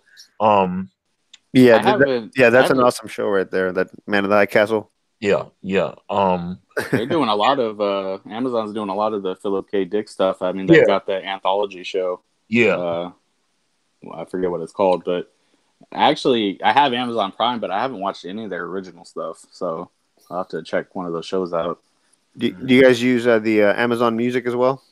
Yeah, I got Amazon Music. Yeah, I got Amazon. That's man. You get the total package. You get the, you get the 2-day shipping. You get all these awesome TV shows and movies, and then you get pretty much any band you want. It's Because I was hooked on Spotify. Yeah. I was dating this girl, and she had Spotify, and I didn't know about it. And I was like, this was what was this, about 4 or 5 years ago? And she was doing Spotify. I was like, oh, I don't have that. And then so I was getting that, and then they was like, they got the same thing now on Amazon Music. So, and it's actually the cheapest streamer music of at least right now it is. So Amazon Music, that is basically their version of Spotify? And iTunes and all that, yeah. Huh. Oh. Well, yeah, I might have to start using that. And they give you a whole catalog of a bunch of free songs, and if they do have certain songs for artists, like some of their most popular hits, some of them you got to pay like $1 for, but for the most part, they give you a good amount of their their catalogs. Nice. But yeah, I definitely dig. Like I said, but yeah, I like Man in the High Castle. I liked. They also had the Downton Abbey reruns on Amazon Prime. Which my girlfriend, my ex-girlfriend, she got me into that. She got me into watching Downton Abbey, and I was like, Man, you really are into British shows. Oh, dude, I told you, I love British because I like talking with the British accent. I love it. I love it. You cheeky bastard. But but there's another show called Tommy Boy that's it's on the British version, but I know Drake bought the rights to redevelop that show. But it's called Tommy Boy. It's either on. I'm thinking the British version is still up on Netflix because it's kind of hard, kind of crime street level. I mean, man, it's hard to describe, but it's dope, man. Tommy Boy, peep that out. The guy, I know one of the guys that's in Tommy Boy. He was Firestorm on the Legends of Tomorrow. If you ever watched Legends of Tomorrow, he was the black dude, and it was fire. So nobody watched Legends of Tomorrow. No, no, I didn't. Oh, okay. Because I was like, I heard crickets when I said Legends of Tomorrow. I don't watch any of those DC shows really. Okay. Because Flash is good. Flash is still. Yeah, that's what I've heard. Yeah. Yeah, Flash. Yeah, Flash is the. Although when they did the Savitar, and they put him in that like weird tank battle suit thing, I was done at that point. I was like, y'all trash shit now. Like from what I've seen, I do respect the fact that they're just kind of throwing everything at the wall. Like as far as the Flash, like they're putting all his villains in there, and they're just they're not afraid to go over the top. So I do like that. Well, that's the thing. Flash actually, especially during the Mark Waid era when he was writing him, he started trying to build up his rogues guy. Because if a hero doesn't have good villains, that's where you started noticing on Arrow they started using like Batman villains. And stuff. I was like, okay, there you go. I was like, so Ra's al Ghul is on Arrow now. Okay, gotcha, understood. Yeah. Right. Yeah, Flash has one of the best rogues galleries for sure. Yeah, so you remember the old school 90s Flash with John Wesley Shipp? Oh, I used to watch that. I think that aired every Wednesday on CBS. On CBS back in the day. He's actually on the Flash. Yeah. And he was on Dawson's Creek too. Right.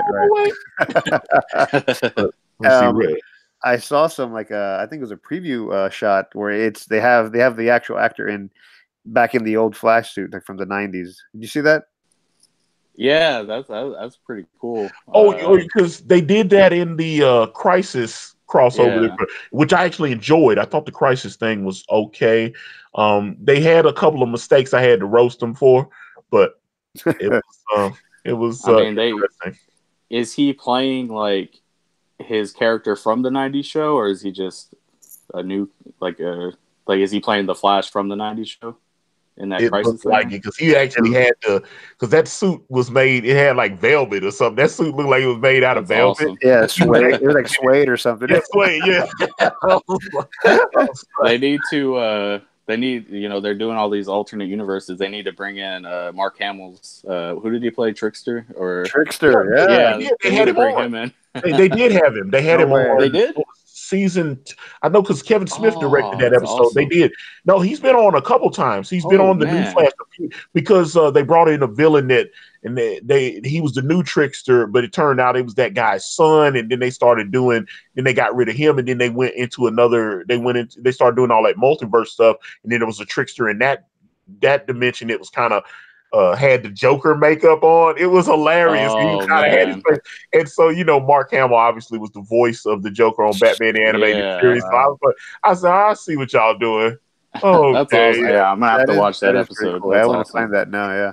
Yeah. Yeah. I was like, I think he's been on the Trickster's been on at least 2 or 3 times, I thought, on Flash, because that's one thing I That's will great. say. Mark Hamill was a good sport. He come on and participate on the show. Because like I said, I enjoyed the Flash show. I think I know some of the actors are leaving. I know they said that next season on Arrow, that'll be the last season because Stephen Amell's wanting to get the hell up out of there. So Right. Yeah, he's I think he's headed for like big screen stardom.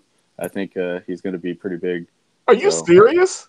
No. Yeah. That's a TV actor, dude. Really? Yeah. Dude. Oh man. Check out, watch him in Teenage Mutant Ninja Turtles again and see if he could. God.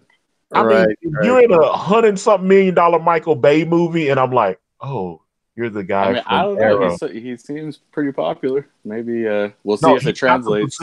No, now if I don't know if he might have a good team around him. He's in exceptional shape. I mean, especially those first couple of seasons of Arrow, that dude had like you could grade cheese on that dude's ass. I'm like, he's got he's pretty short, but he's got the Tom Cruise vibes going. So I don't know. It could go either way, I think. Yeah, I just don't see him being a leading actor guy. I don't know unless does he know martial arts or any of that kind of stuff? Because I mean, I'm a wrestling fan, and he did like a match at WrestleMania. Yeah, I remember that. I remember that. Yeah, he that made me a fan of his ever since. So even though I don't watch Arrow, like I think he's a cool guy because he does wrestling. I like him as an actor. I definitely.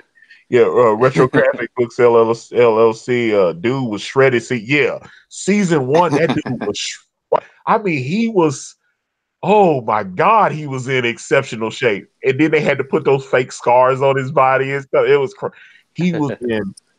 Whoo. Oh. I'm really like picky about like actors looking like the characters though. So I probably never got really into Arrow because he doesn't have the goatee. Like the blonde goatee. I mean, maybe that's asking too much, but it's like that guy does not look like the character at all. They did an episode where they went into like the future or whatever, and it was. Oh, and he had the goatee. He had a robotic arm, and he had the goatee and stuff. Oh man, his arm had gotten severed, and they created a robotic arm for him, and he had the goatee. It was future. It was future Ollie. It was all jaded and stuff. That's they cool. keep trying to make him Batman. That's the thing. They keep trying to make the Arrow Batman. And so, it seems like all their little storylines and stuff, even like Damien Dark and, it's that kind of thing. So, I mean, why don't they just, go for, they just need to make a Batman TV show, like a real, like basically do what Daredevil did for Batman. You just do a real show, like 13 episodes. Mature content, like what are they waiting for? Just do it. Yeah, the problem is they get into like the logistics with like the the big budget the movie rights and the TV rights and all that stuff, and then I don't know if that's all tangled up and they literally just can't do it. But I mean, they're doing that DC streaming thing, so what better way to get people onto that if they actually have a Batman TV show? Like a Batman, yeah, that would be cool. Well, they got Batwoman coming up with what's her name, Rose, whatever her name is, Rose. She was in Triple X and John Wick and all that, and she's in the new John Wick too, which I can't wait for that. The new John Wick. Yeah, it's gonna be awesome. Damn, what's her name? Rose something. Someone help me in the chat. Rose something with the chick with the tattoos and the short hair, but she's playing. she's playing. Oh, Black Cat, what's up, player? How you doing, man? All right, but damn, what's her name? But she's playing Kathy Kane or Catherine Kane or whatever, Bruce Wayne's cousin. They had her in that Crisis crossover a couple months ago, and just so they could introduce her. So I thought that was cool. Yeah. Is it Ruby Rose? Yeah, that's her. So all right, cool. yeah. No, not Rose McGowan. Rose McGowan's the woman that said that Harvey Weinstein did naughty things to her, and then she had to, never mind. but yeah, Ruby Rose. They're getting ready to launch the Batwoman show, and I actually when she was in the little 4-part or the what was it, Supergirl and all the other shows, the little thing. I thought it was pretty good. I thought she was cool, but she was in and then she was gone just like that. It's like, poof, she's gone. All right. No, wait a minute. Do they? So she's like from an alternate universe. No, she's in their Arrowverse, but they had to. Oliver Queen, apparently, him and Bruce Wayne had some kind of weird piss and match thing going. They go to Gotham. Bam, she's there. And so Batman does exist in the Arrowverse. They just never show him. Yeah, because something happened. He's abandoned Gotham and left it to Catherine to watch over. So she's running his whole company. She's running Wayne Tech or Wayne Core or whatever, Wayne, whatever, Dwayne Wayne or whatever. Do they say the name Batman? Can they even do that? Okay. They say that. Yeah, I mean, we go to Gotham. It was, we go to. She's specifically mentions Bruce Wayne being her cousin, all that. They use the names and stuff, but you won't see Batman in there. But I suspect if the show gets more popular, they will, just like they did with Superwoman or Supergirl, they'll bring in an actor in the second season or whatever to be Bruce Wayne, because they kind of they was like, oh, something happened and Bruce has left Gotham, and they don't say what. Yeah, because those DC shows are so popular. Can you imagine if they actually did bring in Bruce Wayne? Wow, that'd be awesome. And then spin that off into a Batman show, maybe. Yeah, that'd be cool. Let's see. None of your business is Catwoman in the Arrowverse. They, if I'm assuming she could be, since she's on Gotham. So I would assume if you're going to allow those same Batman characters, you'd have to allow for that. Gotham is so weird because it's supposed to be like a young Bruce Wayne, but they got all his villains. Okay, we got to talk about this now. Hold on. Just yesterday, they released the Bane trailer for Gotham. Ooh. Didn't he look kind of weird though? Oh my God. They did not understand who Bane is. Damn.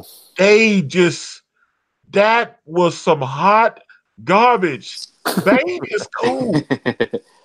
Bane is cool, and they got him. They was like, all right, we're gonna take 350 and we're gonna make your Bane costume. And so they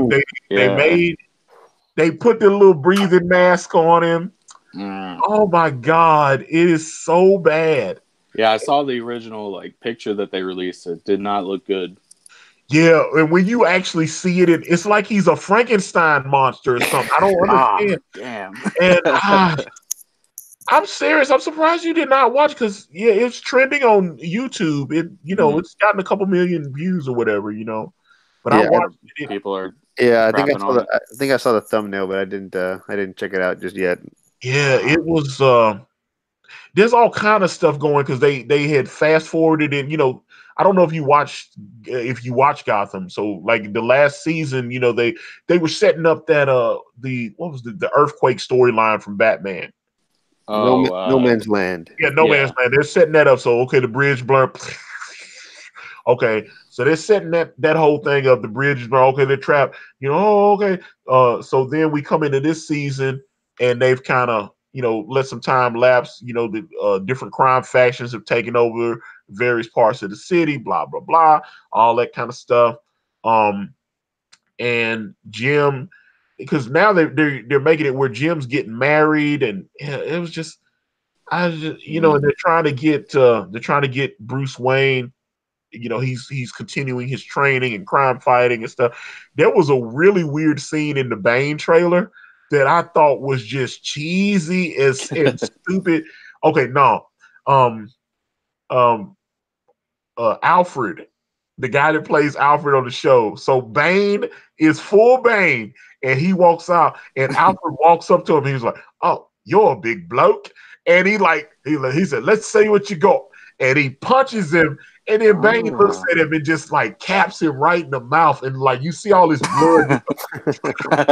Like Alfred Pennyworth is a lot of things. He's not a coward, but he's not stupid.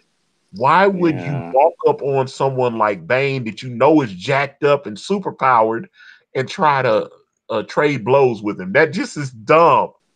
Yeah. Yes, sir. Yeah, the Alfred I grew up reading is smart enough to know, okay, I need to be a little smarter here. I need to, there's no way I can beat this guy and I mean, he tries to, like he's Muhammad Ali or something, just rolled up on him, Bane. Well, I think their version of Alfred, he's kind of like a former like soldier, like SAS. Well, I mean, special. That's the updated version of Alfred anyway. Yeah. Once they started going in and once they started going and beefing him, because before he was just a caretaker and a butler and all of that. Because that doesn't make sense. Why you got all these special forces training and stuff? It's like, oh, I think I'll go and be a butler now. Right. That just seems odd to me. So I was just. But how old is the kid who plays Bruce Wayne on that show? Like, because that show's been around for a while now. He must be growing up. Yeah, but I think he's still only like 17 or so, 17, maybe 18. So still a few years before he can actually be Batman. Yeah, but I mean, my understanding is they're gonna at least show you Batman before, it's like they did on what was the rule that they had on Smallville? No flights, no tights. Yeah, no flights, no tights. Yeah, they can be in the suit. The last episode. What did you think about the Smallville finale? I never watched Smallville. I thought it was such a cop out because they totally you just had glimpses of him. Like they never actually showed him like a full shot of him in the suit. It was like you saw him flying away real quick. You saw a red and blue blur coming up, but you never actually saw him standing there like with a straight up just a. So okay, so now it's time for me to rant. Let's talk about shows. Let's talk about why shows like Gotham or Smallville. Obviously, Smallville was a hit at 7 seasons or whatever. They obviously enough to make it into syndication. Let's talk about why those shows end up running into problems, because I see a lot of the things in Smallville that, although it just took them longer to get there with Smallville than it did, Gotham ran into those problems right away because Smallville started with a young Clark Kent, but he's not like a 8 or 9-year-old kid. You know what I'm saying? It's like, hey, my parents got murdered when I was like 8 or whatever. You know what I'm saying? So you're starting with Bruce Wayne that's way too young. Like if they had said Bruce Wayne's parents got murdered at 16, it's in the 5th season now, so he'd be like in his 20s now, right? Yeah. Whereas where you start at season 1 in Smallville, he's like a freshman in high school. And even though Tom Welling at that time was like 25 years old, they did the 90210 magic on it. So he was Bruce Wayne is too young, but yet they have to start introducing Batman villains. Exactly. Mr. Freeze, the Penguin, Riddler, people he doesn't encounter for like at least another 10 or 15 years. Yeah, that's what I don't get. So when he's Batman, like all his rogues are going to be old as hell, like. Exactly. It threw me off because I was sitting there going, wait a minute. So, and they're not really his villains. They're facing, because the original premise of Gotham, which I thought the first season was masterful, it was supposed to show James Gordon and how he became James Gordon. That was the whole point. And because I mean that's why they brought I can't remember that guy. He used to be on the OC and everything, the guy that plays James. I used to watch him on the OC all the time on Fox. But that was the whole point. It was supposed to be about Jim Gordon's past. That's what Gotham was supposed to be about. And then they start going, okay, that's not working. We got to do Batman. Dumbass, you made Batman too young. So because you made Batman too young, you got Jim Gordon battling all these damn Bat villains that he couldn't beat without Batman. Right, exactly. Am I the only one that noticed that? No, I mean, what is the kid like? What does the little kid Bruce Wayne even do on that show? Like, how does he? Like, clearly he's not the one fighting the villains, like you said. It's Jim Gordon. Okay, hold on. Let's go to the chat because let me see here. Retrographic books. Gordon became Gordon in Chicago, not Gotham. Yeah, but that's what. Yeah, you read like some of the like Long Halloween, some of those stories that kind of go in his past. They had stuff that they could have done, but the biggest mistake. Once you do that, once you start with young James Gordon and you got young Bruce Wayne, the Bruce Wayne you hired was too young to do that Batman shit, so you can't do it. You have to tell good. You can kind of tease some of the villains, but you can't go full Penguin. You can't go full Riddler. He ain't the Riddler yet. He became Riddler to fight Batman, dumbass. Batman's 12. Exactly. Oh, God, that irritates. Because that's when they started losing their way in the second season. Because they was like, this shit is boring. We need to do Batman stuff. Yeah, they got. Okay, hold on. He plays parkour with illegally hot cat girl. Yeah, no, because I was like, yeah, they got Catwoman there. They got all the characters, and then they had Poison. They've had 3 Poison Ivies on the show. Damn. Yeah, because they couldn't keep the actor. The first Poison Ivy actress, she was. I mean, they were all kids, right? And Poison Ivy 1, she wasn't working out. They got rid of her, and they got another girl in there, and they brought in Poison Ivy 2.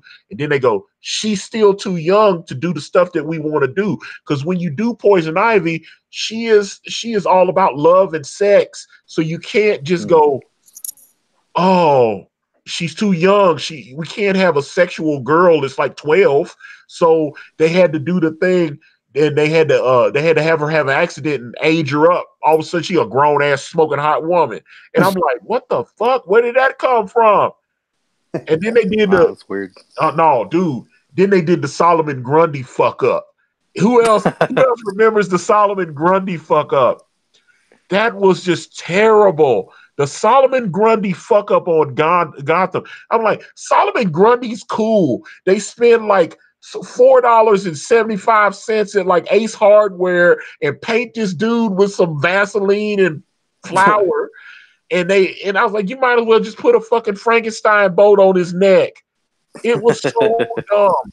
I was like, oh my God. That was the worst. That was the worst, man. I'm like, the one thing out of every superhero that I have seen, Batman's got cool ass villains. When you make the villains lame and corny, how the hell do you fuck that up? I'm like, I can understand. Now, if you look at like Spider-Man's history, his rogues gallery, especially the Steve Ditko, Stan Lee villains, there's a reason why when they tried to update them in the 90s, they started trying to make them sleeker and put armor on them and stuff like, oh, Kraven, he's got a lion. And as much as I love Kraven the Hunter, that I understood why they tried to update some of those old classic Ditko Lee villains. I understand it. But when you got guys like the Riddler and the Joker and Penguin, Catwoman, Poison Ivy, you got those guys already. I mean, they screwed up. Oh my God, they just messed up Dr. Hugo Strange. Man, Hugo Strange. How'd they mess that up? That's like the lowest budget character they could have had. You don't even need a costume for him.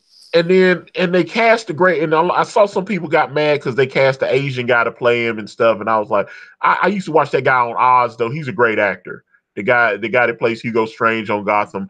But but let's get into it though, because man, I can unpack Gotham. I can see why they fucked Gotham up, because they SJW themselves out of a job. They put too much stuff in there. They had Will Smith's wife in there. They didn't know what the hell to do with her. They put Jada Pinkett in there. They didn't know what the hell to do with that chick. Then they killed her and they brought her back to life. Once you start bringing motherfuckers back to life, that just does not work. You're like, okay, he was dead. We bring him back now. Okay, so I'm like, and then they go and there's and then they tried to do the Quarter Owl story. They had too much shit going on. Oh God.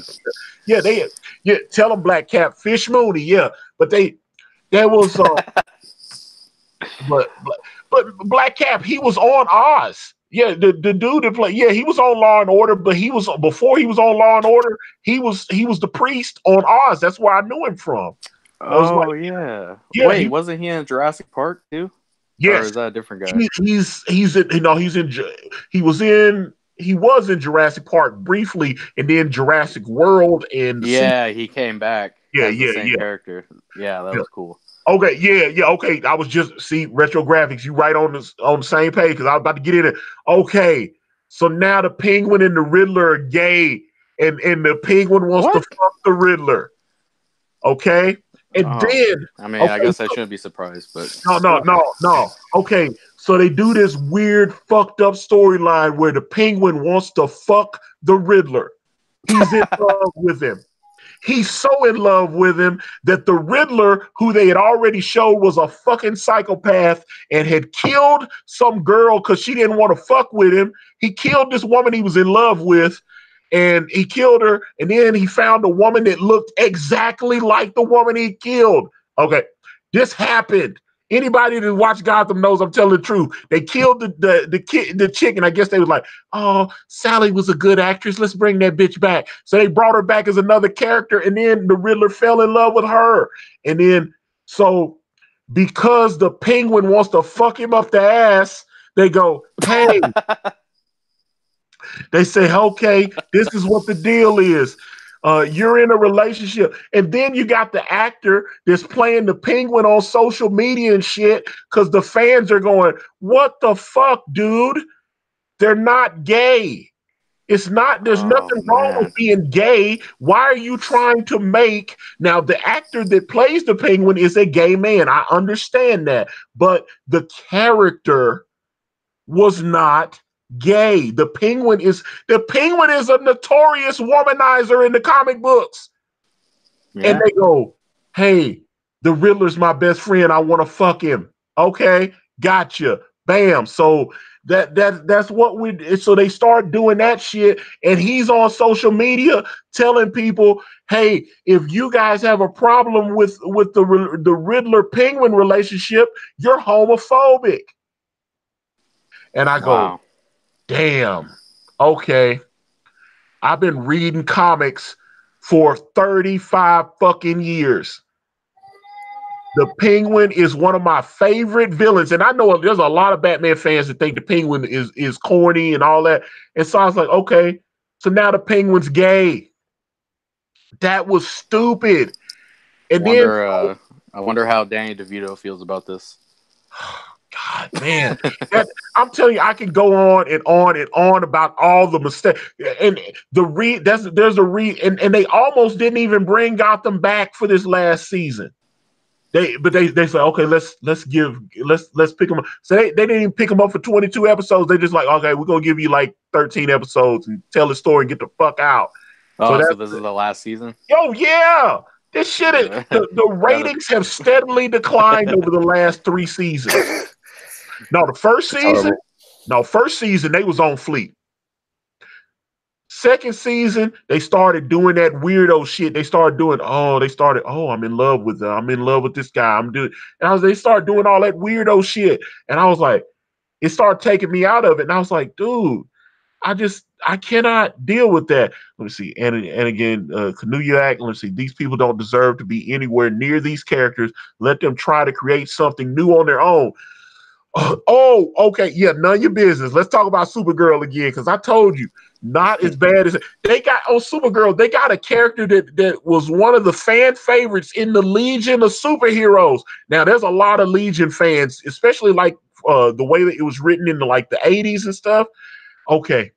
And they take a woman and they decide they go, okay, you're trans now. And they hire this trans and then when people are saying, hey, why did y'all hire this trans actress to play this?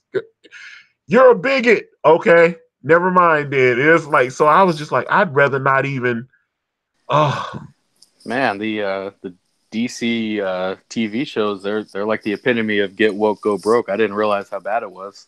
no, Yeah, but me neither, man. I didn't know that all either. the Arrow shows are woke and SJW because what's the guy, Greg Berlanti?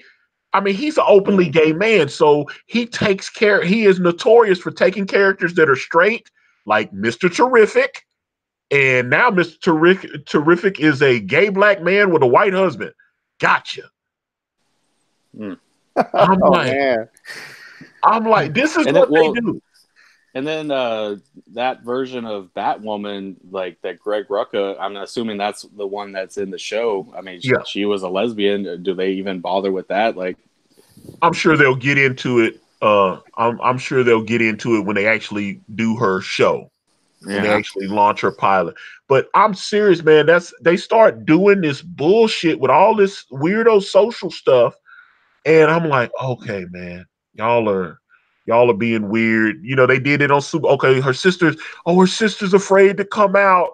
Her sister people because don't care about that. They just want to see superheroes fighting villains. yes. Yeah. Oh, Black Cap. DC is short for demographic changes. Oh, yes. Yeah, and I'm like, oh my, and I'm sitting there going, I'm tired of being told that if I've been a fan of a character for 20, 25, 30 years, and then all of a sudden you change him up, because guess what? I don't have a problem that Peter Parker is white. Yeah, it's just a Yes. character. You know, and there was the letter, that email that leaked from the Sony leaks where they had emailed Stan Lee. They were considering, they were like, should we make Spider-Man Hispanic? What if we cast an Asian actor? And Stan Lee wrote back, he's like, well, I just wrote Peter Parker is fine as he is. You know, Spider-Man can be anyone. You know, you don't have to change it. And so then after Stan died, you had people going, he was homophobic. He was like, I was like, oh my God. I was like, you idiots. This is exactly why the people that are doing these comic books and stuff I was just, oh my God, this is why the sales are down. And I was like, yeah, they tried to make him gay. That's what, and they've made Johnny Storm gay. They made him bisexual. I mean, they had Seriously? Johnny. Oh my God, what are y'all doing, man? In the comics? Yes. What? Bisexual. Johnny Storm. That's the first I'm hearing of it. I knew You about you need to do some research, brother. Yeah, I knew about Iceman. I didn't hear Yeah, about Johnny Storm is bi. Johnny Storm's bi. Jesus Christ. My goodness. He had sex with Johnny Storm had sex with Dokken, a Wolverine son. Johnny Storm had sex with Dokken, yeah. Yeah, so let me see. Well, Black Cap says, wasn't there some clause that Peter has to be cis white male in all media private? Oh, yeah, I heard of that. God. Like, yeah, wasn't that in the Sony leaks too? That was like in their contract or something that he had to be. Yeah. That's why I was like, when you start doing that stuff, like I said, I've got gay. There's gonna be gay characters and brand and stuff, but that's not all they're about. Yeah. But okay, Perth, Google, it's your friend, baby. Use that thing. Search and see if you can't find those where he had messed around with Wolverine's son, because he did. Yeah, Are you yeah. sure it wasn't Iceman though? Because I thought No. Iceman and Bobby Drake, not Bobby Drake, Johnny Storm messed around. I thought they had a panel of them in bed together or something. But man. Johnny Storm messed around with Doc and Wolverine's son. That's a fact. That's not something I made up. That's a fact. And he also in this new one that matter of fact, because Zach reviewed it in when they did the Fantastic Four 1, the relaunch with Dan Slott, there was a they did there was a thing where he was talking about he had sex with some weird alien that had multiple sexes or something. So yeah, I mean that was because Zach was talking about it. He was like, "Oh, okay, they're making him." Yeah, I was like, so I don't know what he is. He may not even be bisexual. He may just be, because whatever. Some people don't identify as whatever. You know what I'm saying? But Gender fluid. Johnny, yeah, I know you need to find a hole, baby. I love that. That's it. There you go, man. Find a hole, baby. Yeah. Oh my God. But that's that oh my God, man. Yeah. But I guess because Marvel and DC are pretty much dead to me. That like I don't even pay attention to that stuff anymore. So that's why I'm kind of out of the you loop. know, But that I was like, yeah, because man, that's yeah, wow. Docking and the Human Torch have fiddled around. Yeah, that's true. They were saying that Miles Morales was he was still trying to find his sexual. They were trying to write that stuff in there where Miles Morales What was the hell? oh, okay, we got the book. Like Black Cap, Doc and Dark Wolverine, Volume 1, number 4. I told y'all, man, don't play with me. See, Oh, I I told didn't you, want man. to believe it. Because that's why I'm like, I said, why is that necessary? Why are they all of a sudden? And I've noticed they keep switching the characters that Jack Kirby and Stan Lee created. And I'm like, It's I'm always sure the Jack. it's always the womanizing characters too. Like Iceman and Human Yes, Torch, those were like yes, yeah. Human notorious Torch was womanizers. always okay. Yeah. Maybe we should try to find Chris Evans and ask him that when he was in those horrible Fantastic Four movies, was he portraying Johnny Storm as a bisexual man?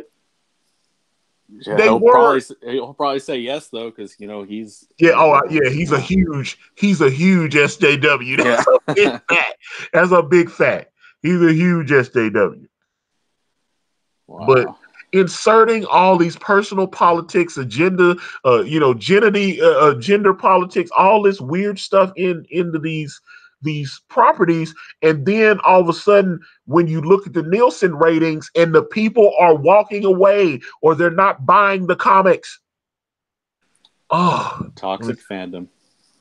hold up. Yeah, now let's talk about that Perth comic. Star Fox will be gay in the Eternals in the MCU. I'm calling it. Now, they've already floated it out there that they've decided to have a god be gay. So why are we focusing on a god's sex life? Yeah, who cares?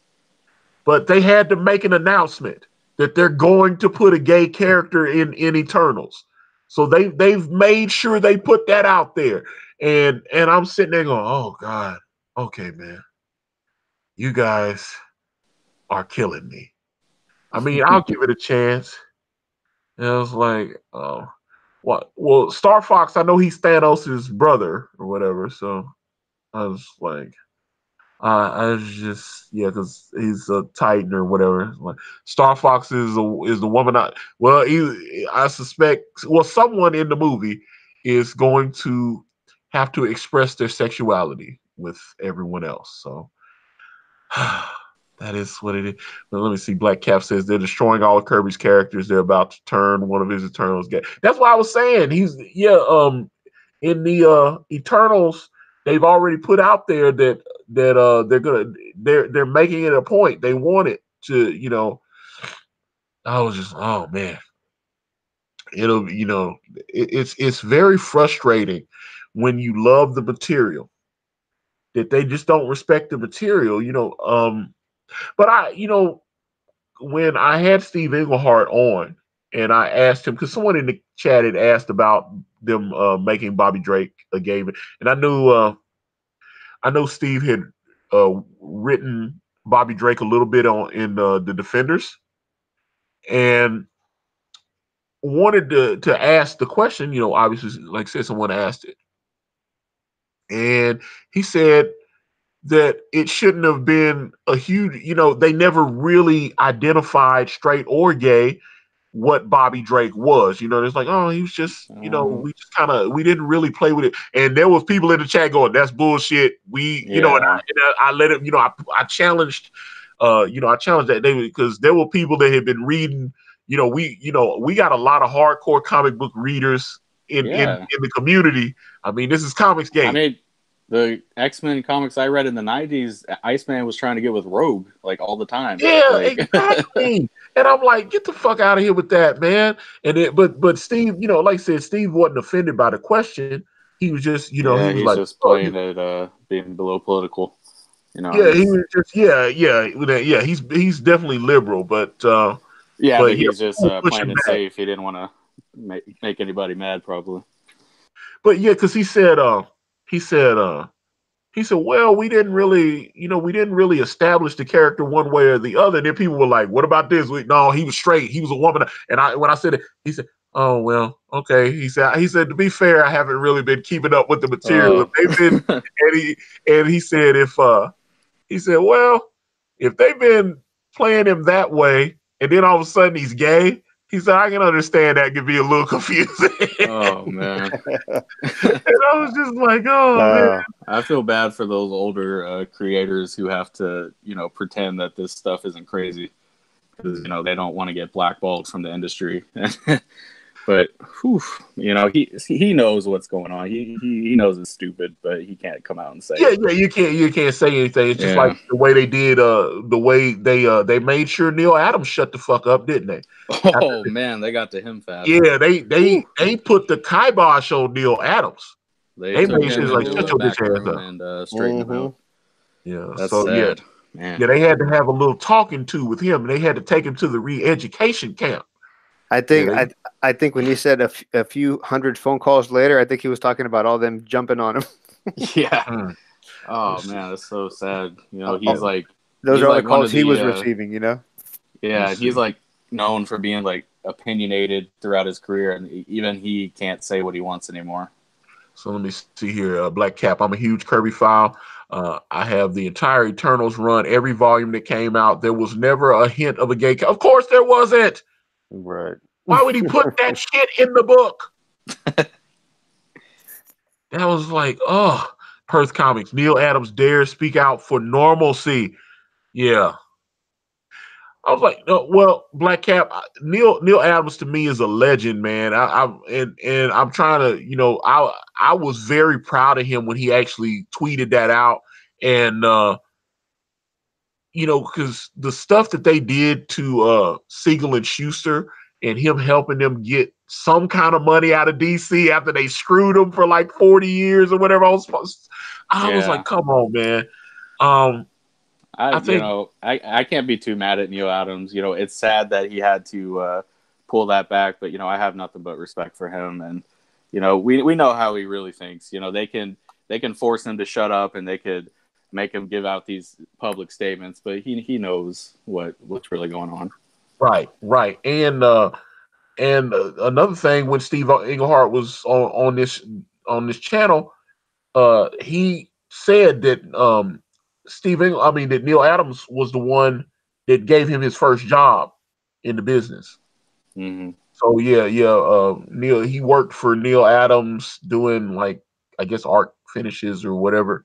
And he said Neil made sure that he got a credit in the book so that he could go get other work somewhere else, so because I didn't know Steve was trying to be an artist. I thought he always wanted to be a writer, and he was trying to get work as an artist, and then ended up, getting, he's trying to get work as I thought he was always trying to be a writer, and he ended up, like I said, working for Neil Adams, helping to finish art and everything. And then he started off like that, and then got some opportunities to write a couple of failing books.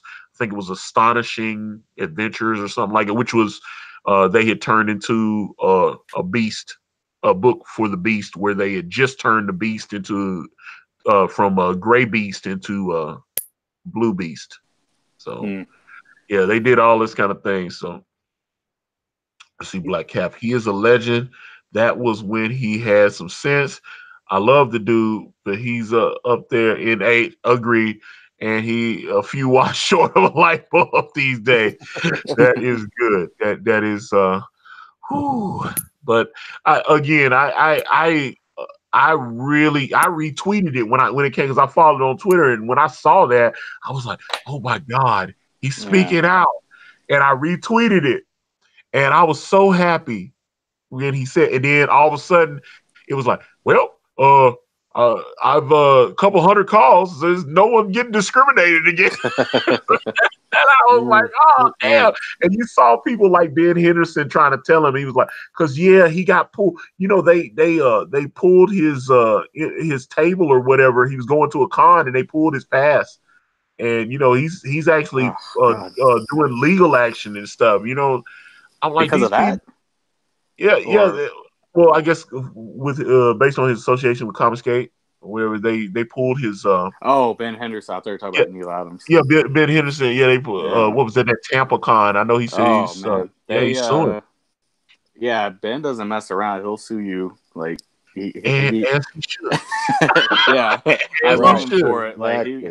he'll sue anybody for I'm glad that we have people like him out there like who won't take it and will threaten legal action because I mean at this point that's what it's come to. We have to do that if otherwise. All right. I mean Oh, that's literally that's taking food off his table. Not being able to go to a con and sell his yeah. stuff. All right. Let me see. Let me read this one and let's. This has been a good stream, guys. Let's have it's just like Yeah, it was let's a lot of fun. yeah, man, I've enjoyed talking to y'all, man. But let me see. Perth Comics. I read an underground comic from Neil in 1975 called Big Apple Comics. Neil Adams drew an adult story with full on pussy and dick shots. Whoa, whoa, Neil. whoa. Okay, hey, all Right. right. Well, even Simon and Schuster or Schuster, he's done some naughty drawings in his day. Yeah, The he's like a original Superman. dominatrix kind of drawing stuff, right? Yeah. Yeah, yeah. Hey, Antonio, what was the I'm sorry, I didn't mean to jump into the scene, but who would you cast as David Craven if you had to do a movie like with actors now? Who would you? Oh my. Okay, and also to add on, would you use the same actor or would you get two guys, two different actors? I figured I would have to get a guy that's in great shape and put a fat suit on him. Right. That's There the you only go.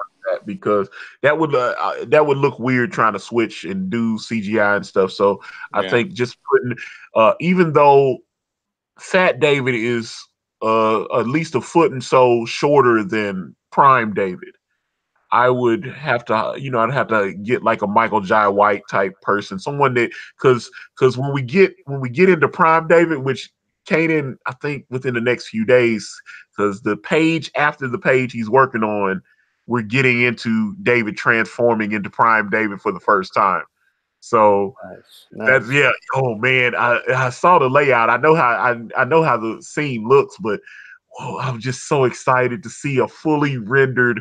Watch him transform from watch Penance zap him and watch him hulk up, and all of a sudden he's the macho machismo guy. So I am. Nice. I need someone like a Michael Jai White type person that could, someone that could do action, but maybe a little younger than Michael Jai White, but someone that can move like him. I need someone that can do those type of martial arts and stuff like him. I Right. need Oh someone man. like that that could, Wesley Snipes in his prime, that kind of thing. But So, yeah, we've been perfect during the Blade days and stuff. yeah, exactly. Yeah. And then you just put the little fat suit on him, shave his head, put some glasses on him, fat suit, boom, and put a little beekeeper suit on him, and that's David Craven. And then he hulks out and he's like, yeah, boom, boom, boom, boom. He do a little couple of the little neck moves and stuff like he did for Blade. And because when I was telling Kanan to how to design him, um Ooh, retrographic. Yes, get the dude who played M'Baku. Oh yeah. M'Baku. Oh, Oh yeah. oh, it's the witness the power of the body. I love that, man. It's challenge day. He is not a king. He is just a little boy.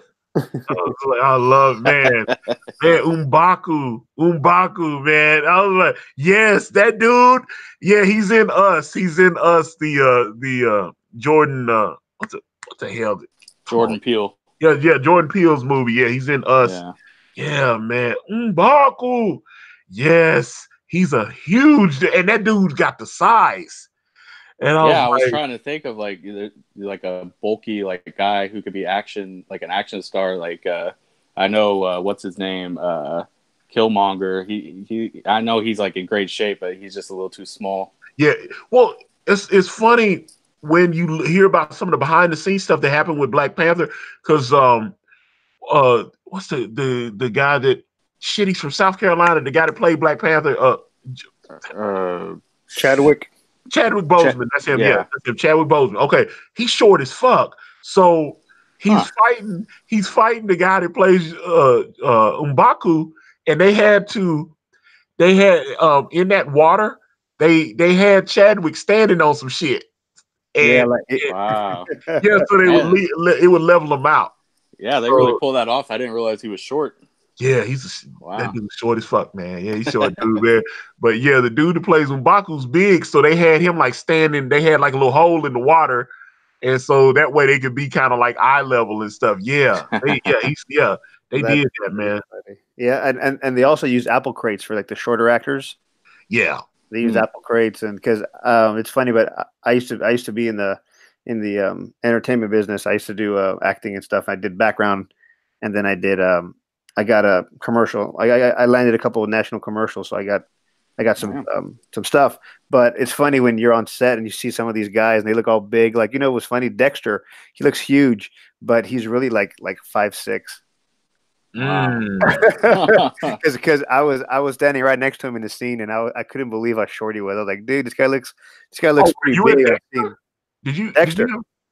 You talking about serial killer Dexter from Yes, Dexter. Yeah, dude, I used to love that show. I watched Dexter. I watched every episode. Although the series finale of Dexter, fuck you guys. I did not like the way y'all. Yeah, exactly. Yeah, I didn't like it either, man. I did not like it. Yeah, that last episode of Dexter left a bad taste in my mouth. I did not like it. I was wanting it. I wanted him to let him go to South America with the hot chick and the baby. I was like, yes. Let him go and be happy.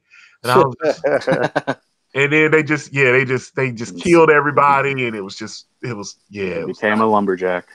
Yeah. Oh God. That last episode of Dexter really, really pissed me off, and I enjoyed Dexter. I watched every episode of it. So, right. Okay, Antonio. What about Lost? Did you say Lost? Yes, sir. Yes, sir. The executive producers of Lost admitted that they were lost while they were making the show. No, have you not read interviews with those guys? They were making it a. How the hell? Yeah. Okay. Let's break it down. Okay, we on a weird island that's like either in the Bermuda Triangle, it's somewhere off the coast of Australia somewhere, because everybody's got fucking Australian accents and shit. Okay. So we're like in Australia coming off. So somehow flying back from Australia is extremely dangerous because everybody is up on this fucking island. Okay. How the hell did the polar bears get there? Yeah. How? Oh man. When the polar bear showed up on the island, I was done. It was over. No, I was fine with the polar bears. I thought, wow, how did they get there? Okay, hold up. Let me rewind that. Okay, Okay, so because at first I thought they had a plan, and I thought they were saying, yeah, exactly. The island was like maybe pulling people from different time eras or something. Where you could say you were in the 1920s and somehow you got sucked into like a wormhole or something and ended up on this fucking island.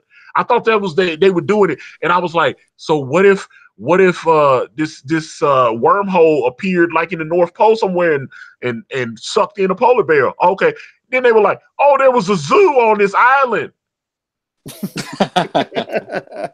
See, that's why like the first 3 seasons of Lost were awesome, because you didn't know the answers to any of these questions. So it's like your imagination's running They wild. didn't know the answer to it. And That's the problem, is we found that out is, they didn't even know what they were doing, and that's why it fell apart. But in the beginning, when you thought there was actually a plan behind everything, it was awesome. But no, hold up. First Comics, the Lost Island could teleport, for fuck's sakes. There you go. Yeah. I would have thought they had like everything planned out from the beginning, and every mystery was going to be. No, they were just making it up as they went along. Yeah, they didn't have a plan. And that's one thing I will say about Brand. I know how it's going to begin. I know the middle of it. I know how it's going to end. I wrote out. I know my little. You know what I'm saying? It seems like they just kind of like, all right, let's plane crash. Everybody's. And then they started. Okay, then there's people that were already on the island. Then they started doing the Dharma Initiative. They started doing all this. It started getting real.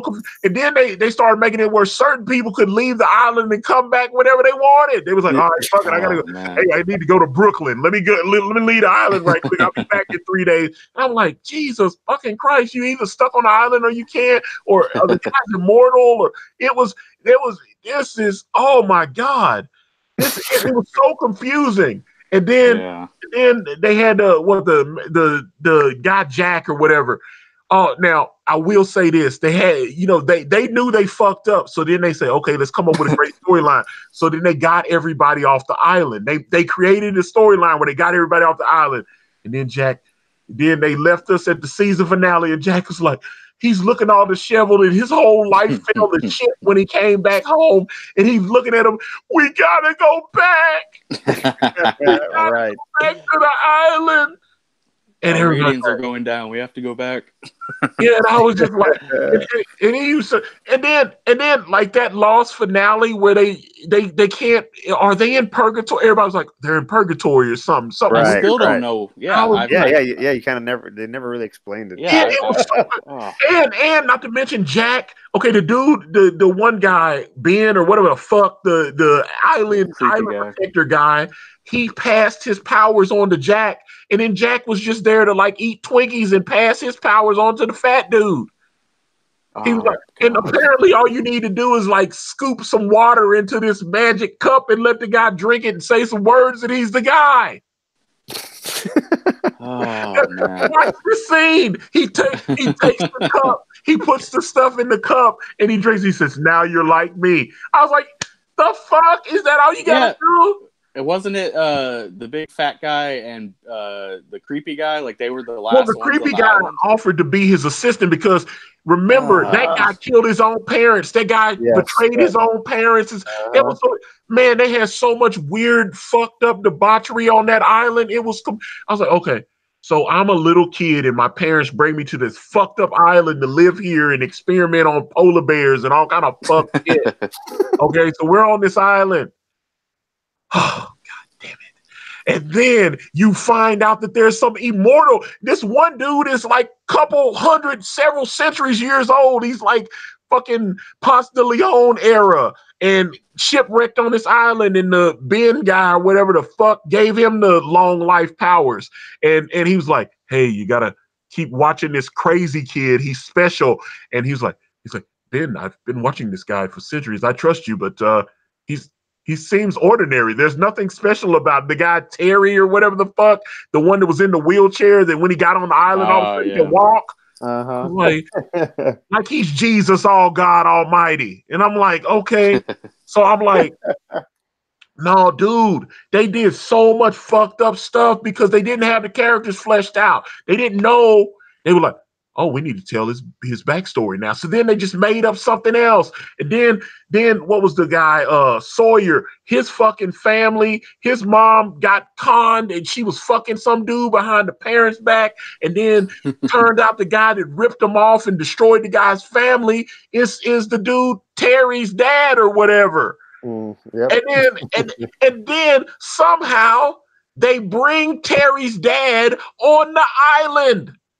when he shouldn't be on the fucking island. Right. He magically appeared in that room. That's right. Yeah, he's like, what if? Because he was like, he knew in order to bring this whatever the spell or the prophecy to fruition that they had to kill his father, and he was like, I won't kill my dad, but he knew Sawyer wanted to kill his dad, so in order to get it done, I was like, how the hell did he get on the island?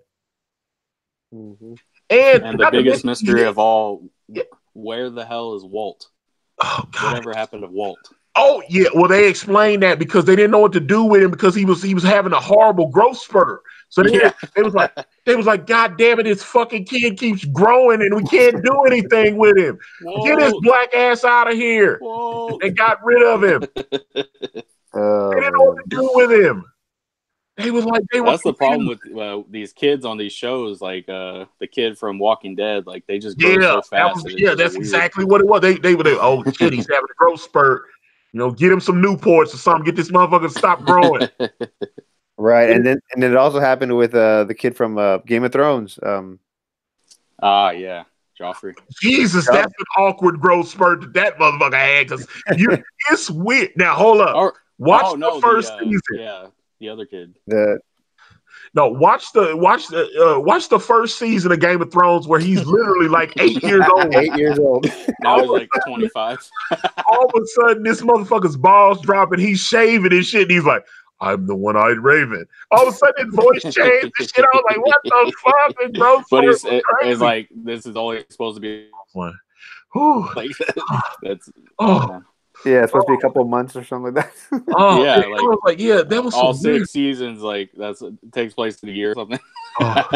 They did, there was some weirdo shit. That was some weirdo shit. I didn't understand that because that's why they didn't have him. They were like, well, we're not doing this story. So he didn't even appear at all. They just had him go over the wall and then he was just gone for a whole year.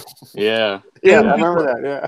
He came back and the dude had a thick fucking Adam's apple. All of a sudden, he was a man. It's like he'd see naked chicks or something. And I was like, that's a grown ass man. All of a sudden, he was a boy. He was like, oh, I must get through the wall and find the three. I must get through the wall and find the three-eyed raven.